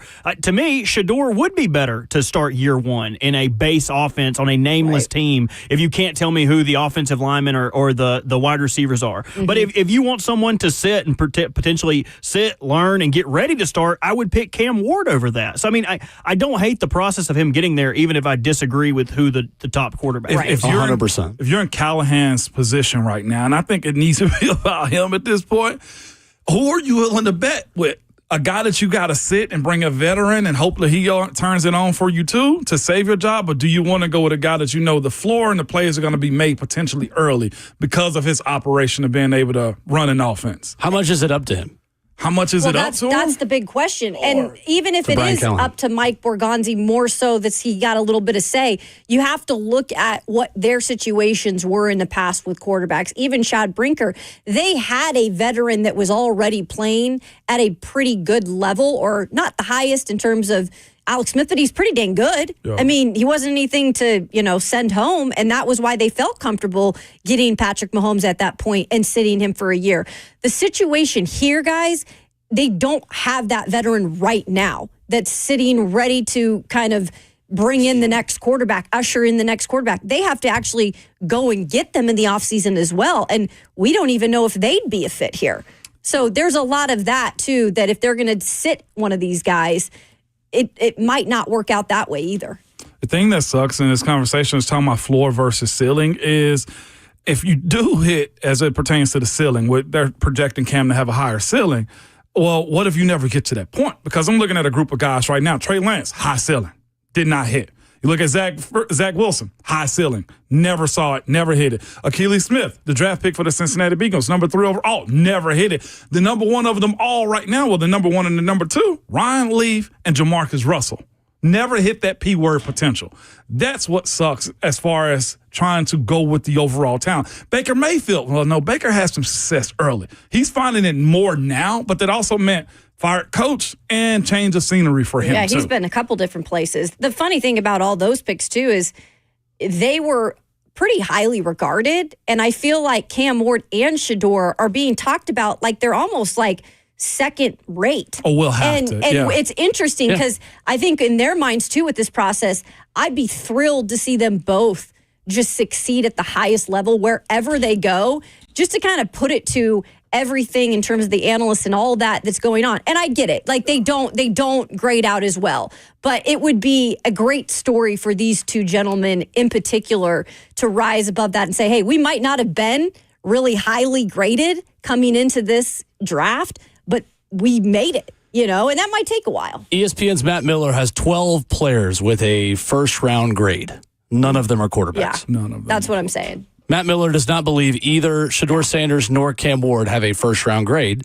Then you have Mel Kiper, who works for the same outlet, who on his big board has Shedeur Sanders ranked number 4 and Cam Ward ranked number 5. Mm-hmm. So again, just because I'm speaking to our YouTube audience on 104.5 The Zone TV, just because you disagree with a prospect's potential or evaluation does not mean the person giving the analysis doesn't know what they're talking about. This is a method and this is a science where very, very, very intelligent people who do a lot of work can have two very, very different opinions on the same player and also both know what they're talking about. But do these rankings matter when it comes down to where the pre-draft comes into play? Because here's the issue that I have with that. Not always. If he's your guy for your system that you want to run, you take him. Because I look at now, in hindsight, Bo Nix for Denver may have been a reach, may have been overdrafted. But it doesn't matter because why? Fit. Sean Payton and him, it fits. It may have been that, like, we can also do the Kirk Cousins. We can do the, Tom Brady. The Tom Brady. We can do all of those. The Brock Purdy's. If the guy fits the system. Jalen Hurts is another second rounder. Like, if he fits the system, then you roll with it. Like, Patrick Mahomes, was he a reach in 2017 when he got picked or 2016 when he got picked? Probably, yeah. Probably, but he's the guy for the job. Like, the system where a lot of people have really crapped on that word. He's a system court. Yes, he's the most important player on the team. The system has to work for him, right? The intangibles that these guys play with. We're seeing right now a guy in Justin Herbert that got the arm, he's got the athleticism, and he's still yet to get his team into the playoffs and go deep. There are also quarterbacks worth building a system around, and I do not see that player in this draft. I do not think it is worth changing your system to fit Cam Ward because of Cam Ward's major deficiencies that might get you fired if you build around him, and that's GM and head coach. Yeah. Long term. Mm-hmm. If you build everything around a guy with major red flags and those red flags end up being the issue, then you're out of luck and you're looking for a job again. I think the moral of all of this, and again, we have commenters on YouTube saying, well, I thought Shedeur was trash last week and now he's great. Nobody on this show ever said he was trash. No. I think he is the number 1 quarterback, but I don't think he's worthy of the number 1 overall pick. Still. I'm still taking Abdul Carter if I can at this point. Yeah. Safest pick is Abdul Carter because that's what we said, right? I hate that word, though. I hate that word, safe. I hate safe. I don't like the Titans need safe. Yeah, but they don't have any elite players other than it's Jeffrey just like Simmons, you who's only a D get tackle. the number 1 overall pick so often. Then take an elite player. I mean, it's safe. You can still be elite and safe. I'd rather take Travis Hunter. Okay, that's fine. He's a safe pick too. He is. The issue with that is, like I said, if we're talking about the number 1 spot is either supposed to be the quarterback, that's your guy, and across the board, or the best player in the draft. This was brought up last week. The only player in this draft that has the number 1 billing, maybe 2. No, 1. is Abdul Carter.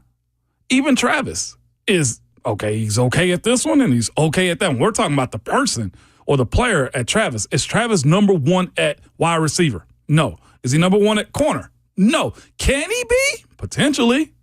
But like the number one player at their position in this draft, hands down, is Abdul Carter.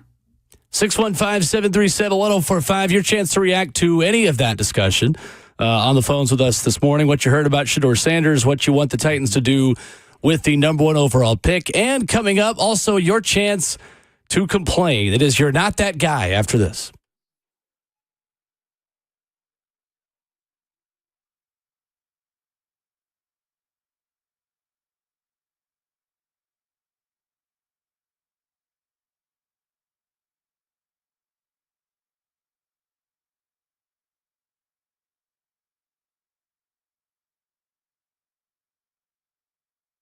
It's Ramon Foster for the Wellness Institute of Nashville, man. Well, guess what? They have my seal of approval on this deal that could change your life. Right now, they have the Behind the Lines offer, was a $37 consultation fee that includes a doctor visit, x-ray if you need them, and your first treatment, $37, y'all. And if you need more in-depth treatment also because you're part of the Zone family, well, they'll give you 50% off spinal decompression treatment, which I had last week and can't wait to get it again, man. Dr. Mitchell and Dr. Ashley just want you to feel better. And that's the thing about them, too. One, they won't have you waiting in the waiting room for a very long time. Every person, including myself, that showed up, within 5 minutes, you were in the back again getting your treatment, man. It's just what they do. They're the best at doing it. They have every machine that you can think of that will help your back and your neck pain, man, or that tingling going down your arms and legs. And it's not just for the fellas. Ladies, I get it. You guys, I've also had an epidural because the football does it to you, man. Whether you lifting up kids, whether you're working out, doing anything that you want, man. Listen, these are the people that you need to reach out to. So start your road to a pain-free life by calling the people I trust at the Wellness Institute of Nashville at 615-246-5009 or go to painisbad.com.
Time to complain on Mondays at 9:20 here on RKW.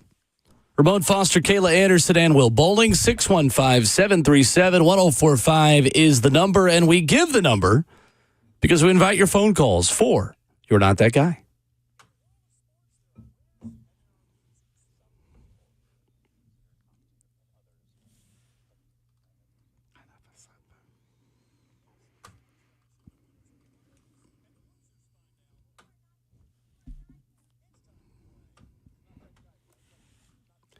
Six 615-737-1045. We have heard a lot of back and forth on the direction Robert Walsh is going to go with this. I feel it is only fair for us to let him lead off. I feel like we don't let you lead off enough. No. Because typically you bring Set the the best tone. stories and the most entertaining content in this segment.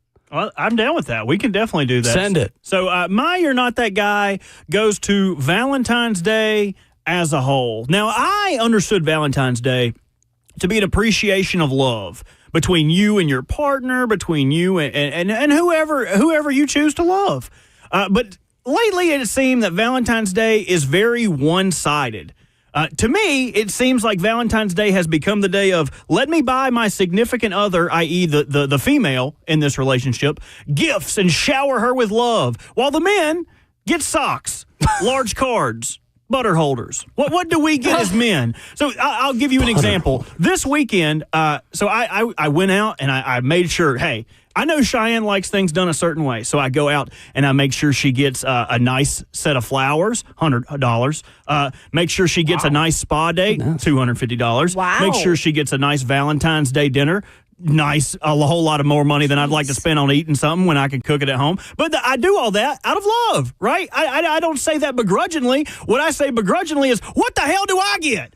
Yep. What did I get? I didn't get my tooters rubbed. I didn't get Any love? I didn't get no love. I didn't get nothing. She done passed out because we went out and got drunk in East with Buck. So what do I get? The question is, here's what I want to ask y'all. Do y'all know when Husband's Appreciation Day is? Never heard of it. Can I tell you, I actually agree with you. You know, I know. I completely agree with you on this holiday. Like, the guys don't really get anything. If you do Valentine's Day and you celebrate it, you as a woman should also be doing something for the man, a card even. Like, just something that shows a little bit of love on their side. That is my appreciation of Cheyenne. She did get me a card. It was a large card. It was actually a card like 3 feet tall. And it said, this card symbolizes how big our love is. And I was expecting to open it up and some dollars fall out of it. But nope, there wasn't a gift card to nothing in there. Husband's Appreciation Day. It is the 3rd Saturday of April. But none of us would know that because nobody celebrates that. Do y'all know when International Men's Day is? No. Of course not. It's November 19th. We as men need to stand up to the tyranny that is Valentine's Day and other holidays, that if we're not getting our just due, then we ain't giving it to you. So I'm saying, as men, we all need to stand up. No more Valentine's Day. No more birthday excursions. No more Christmas gifts until we start getting some respect. No more socks. No more ties. No more cards? I need no more cards. I need something real. And it better look like some money or a daggum. I better get a massage. Something other. Valentine's Day and other holidays of the ilk. You are not that guy. There you go, Bert. I think you're fair to say all that, Bert. Hey. I'm not going to hate on you at all.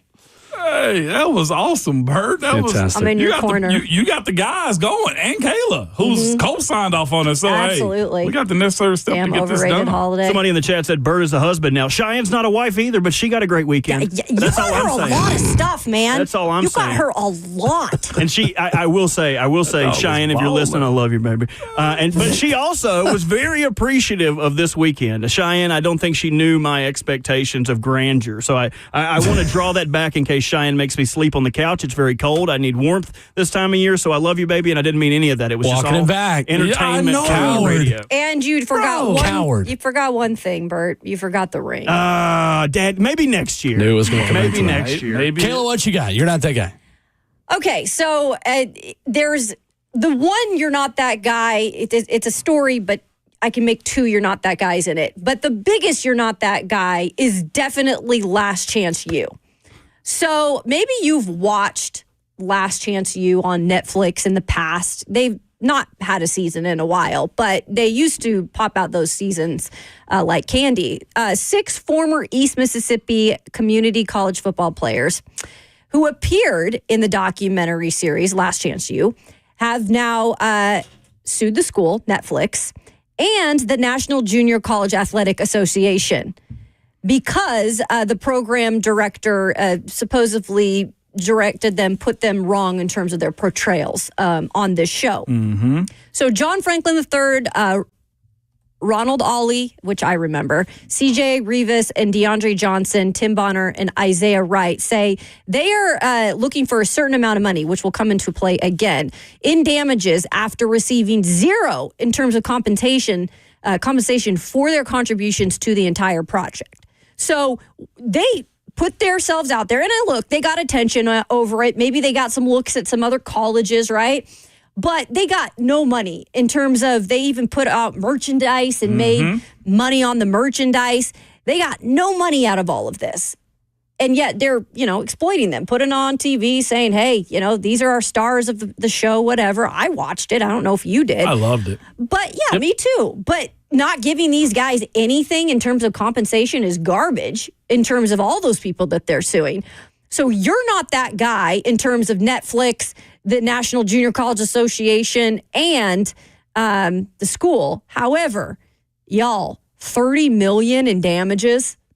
Love that. Come on now. Threw a big number out $30 there. million.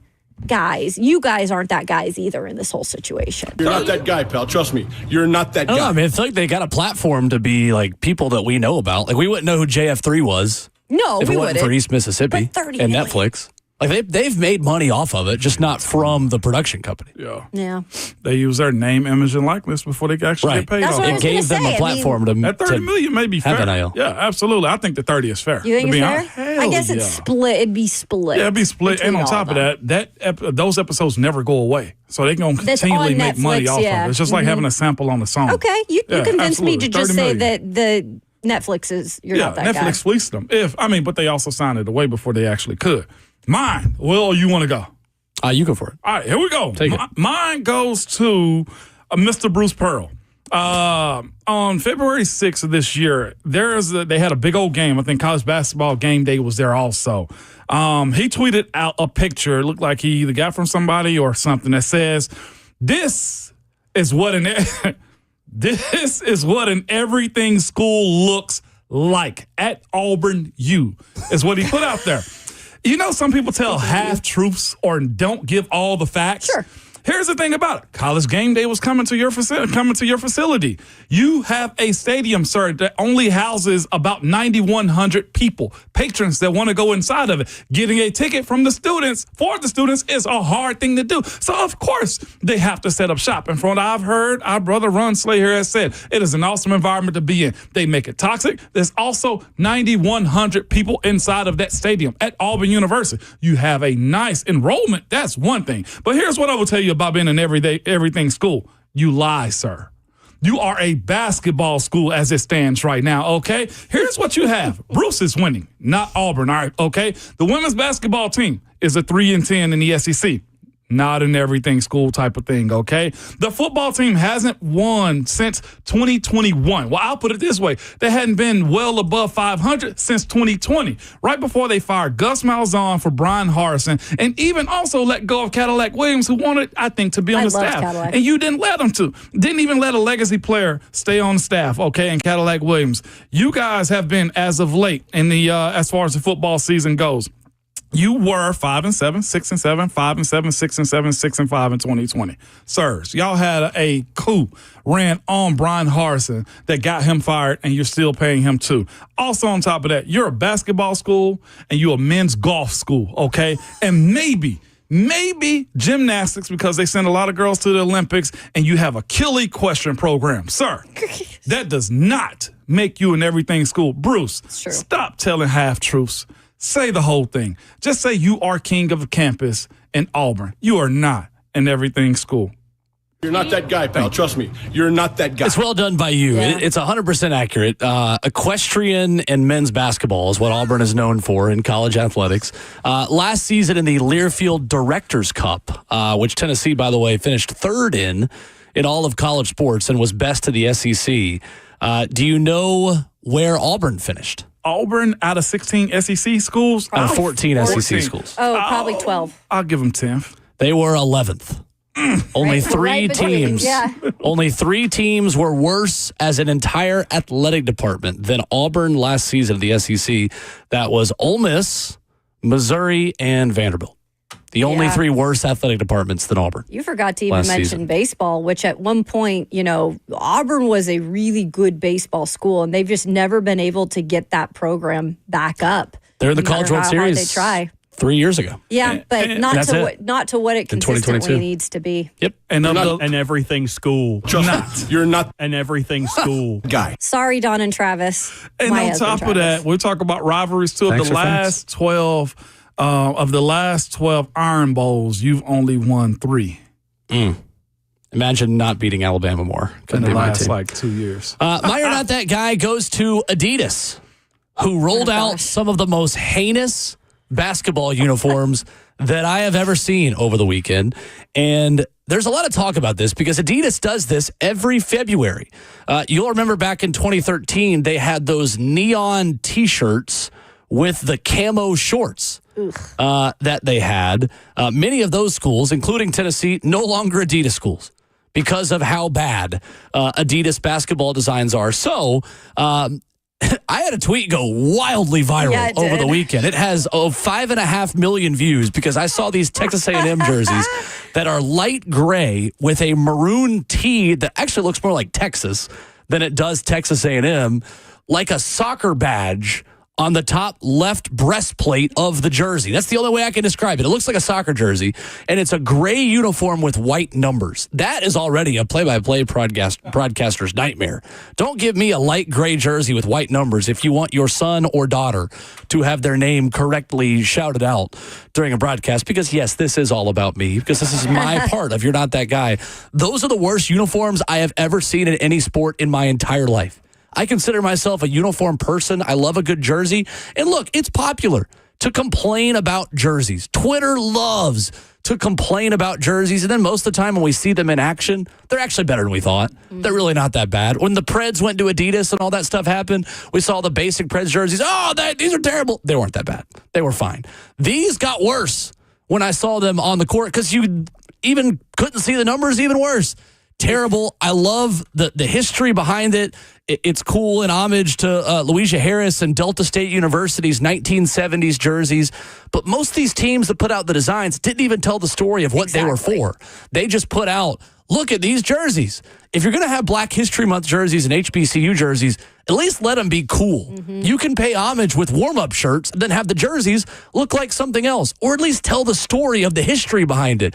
If you're going to give us a design that is as weird as this, Indiana had them, Nebraska had them, A&M had them, Kansas did. They were horrendous. Adidas, you are not that guy. You're not that guy, pal. Trust me. You're not that guy. I'm all for HBCU and honoring Black History Month. Like, that's great. Please don't spin my words to say I hate that. But like, my gosh, you can do that and make it look cool. Story behind it. That's Exactly. the problem. They put it out on social media, which is great, but look what happened to it then, because they didn't have an explanation. The first time I heard about the HBCU and the connection to Black History Month was on the damn broadcast. Right. But they had already put it out on social media everywhere for people like us to see and immediately be like, well, these look like pajamas. Like, what are we doing? It is now. If you go to Adidas and try to buy one of these for $90, by the way, they probably made them for 2 pennies.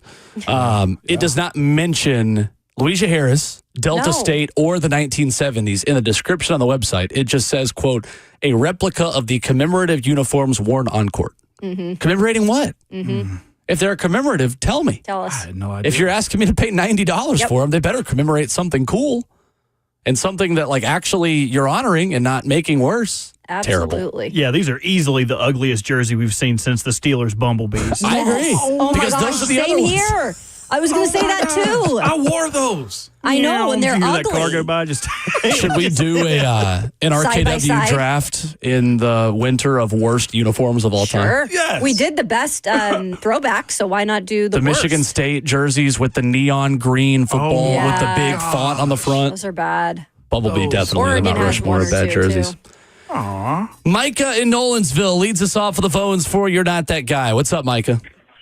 All right, so my You're Not That Guy for this week is, all right, Kentucky, they might have swept us in basketball, but all this trash talk from Kentucky, it's not it. Kentucky is our little bro.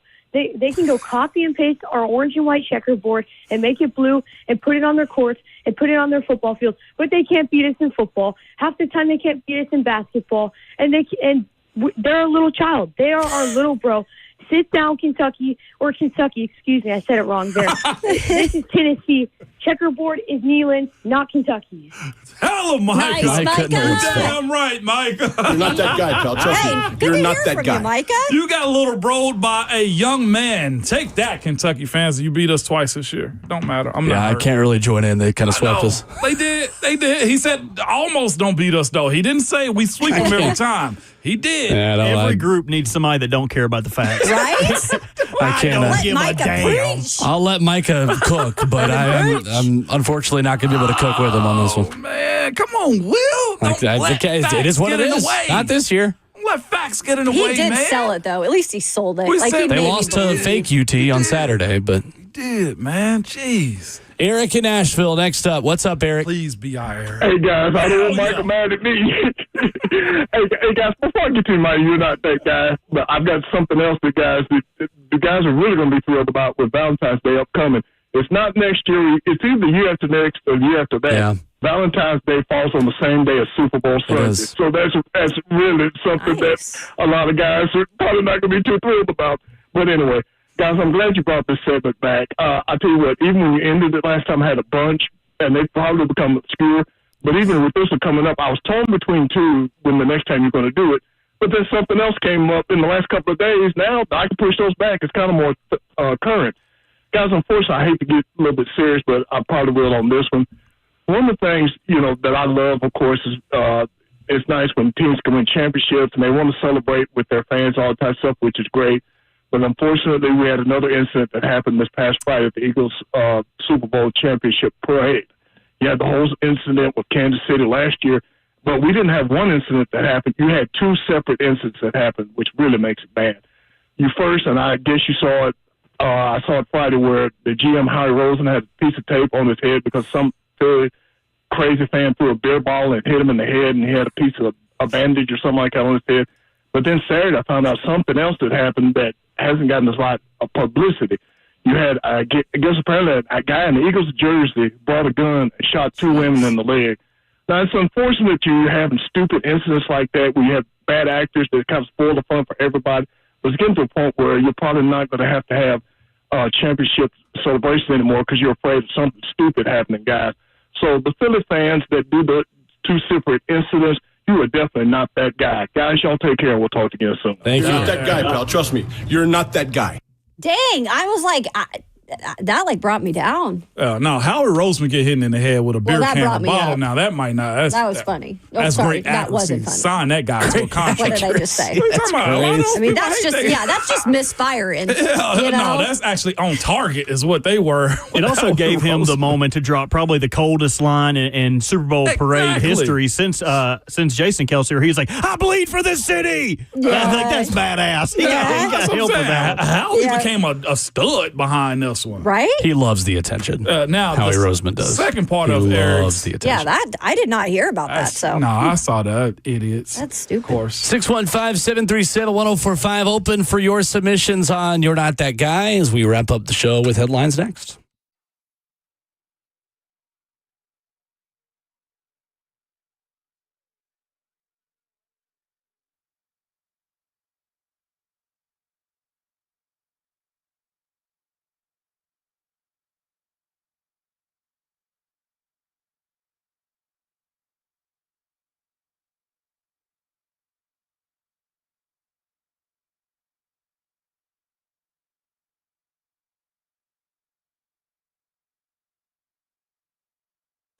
What's up? It's Will Bowling. I want to tell you about my friends at Brentwood Hearing Center who have all the best hearing device technology available to you. And that includes a revolutionary hearing aid, the Phonak Sphere. With a computer chip completely dedicated to address speech and noise, The Phonak Sphere will help you when you're out to dinner at a noisy restaurant, visiting with friends or clients at a party, or even while attending crowded sporting events.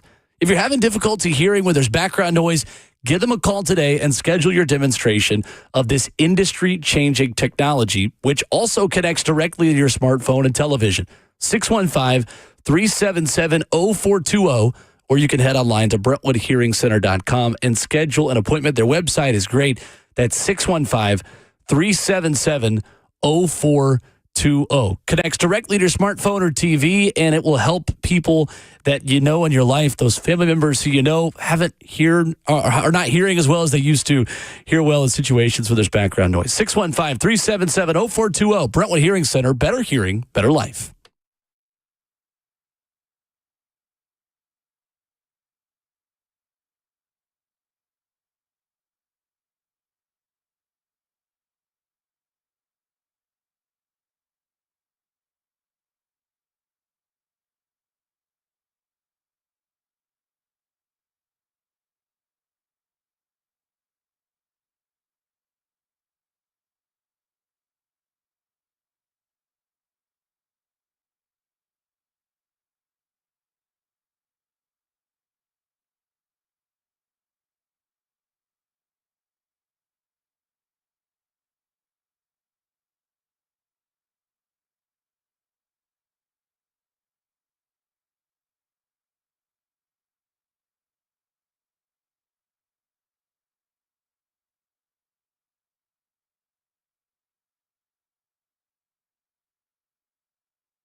RKW wrapping up the show on this Monday morning. And coming up next, the Lucas Panzica Show on 104.5 The Zone. No Buck Rising. Oh, he's off. Couldn't be bothered to come to work today. President's Day, so he had to take it off. Look at Bob.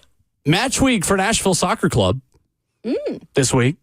NSC right here on The Zone this Saturday. Nice. Let's go, Will. And you will hear from the head coach of the Boys in Gold, BJ Callahan, coming up at 10:20 with Lucas. Looking forward to hearing from him. Yeah, new coach. And GM Mike Jacobs will join us on Friday. Sweet. So tune in for that as well. Swaka talk. That's what I'm talking about, Sure. Will. Get it in, man. Again, I told you I want the invite. No, I'm going myself just so I can get the empanadas again. Those are so The good. Shivanada empanadas. And the margaritas are fire. Margs are too? I didn't have a marg I had a last marg or time. two last time. Teams gonna be pretty good. They I'm look excited. pretty That's what you solid. were I'm saying. excited. They're going to play a Change. fun style that I think fans are going to really like. And they're not only, I think, going to be pretty good and solid. They've got a lot of talent. They've got some young talent that is really, really fun to watch. And they're going to run and press, and they want to score a lot of goals this year. Okay, It's so a different kind of style that I think fans will really enjoy. we posed the question, Tennessee basketball or football win a championship first? What professional team in Tennessee? I don't think it's even close. SC? Nashville SC is in the best spot of any of the pro teams of this city right now. Yeah. Okay.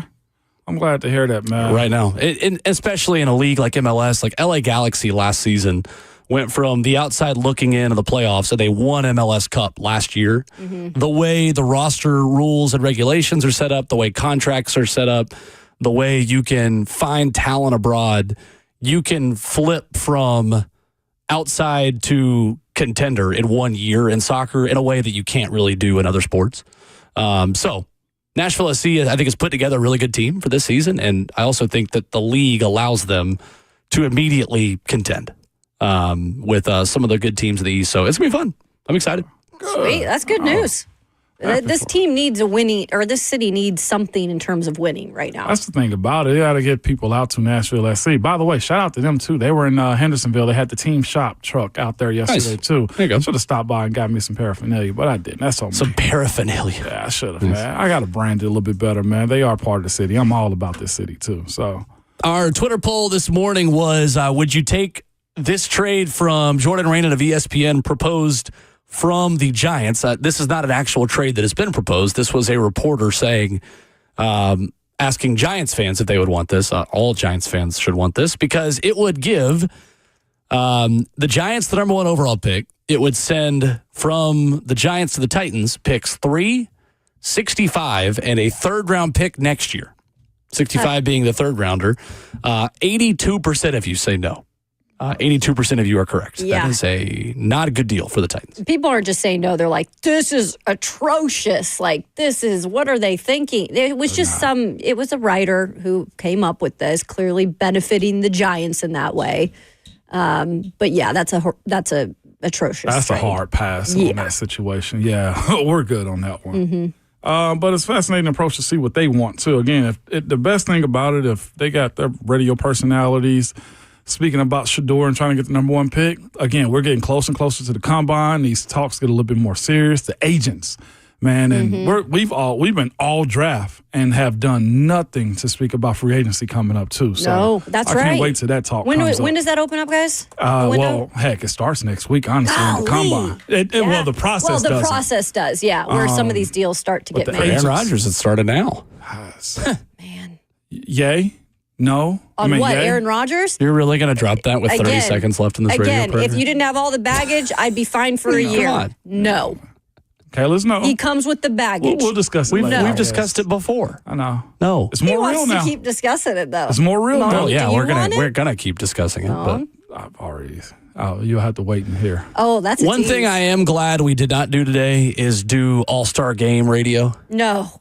Mike Golick Jr. put this out a couple minutes ago with the picture of the meme of like the guy standing up saying the unpopular opinion. He said, fixing All-Star games is just a sports talk media construct and doesn't actually matter in 2025. I agree. Amen.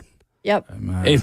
We speak the same language. Some people like All-Star games, some people don't. I don't think it's worth hashing. Which out. one worse, Pro Bowl or All-Star game? Yes. We're back at it tomorrow morning at 6 a.m. And the Buck Rising Show that has become the Lucas Panzica Show for one day today is coming up next. No doubt about it. But good people, man, y'all got to remember at all times, your Twitter fingers and your mic always hot.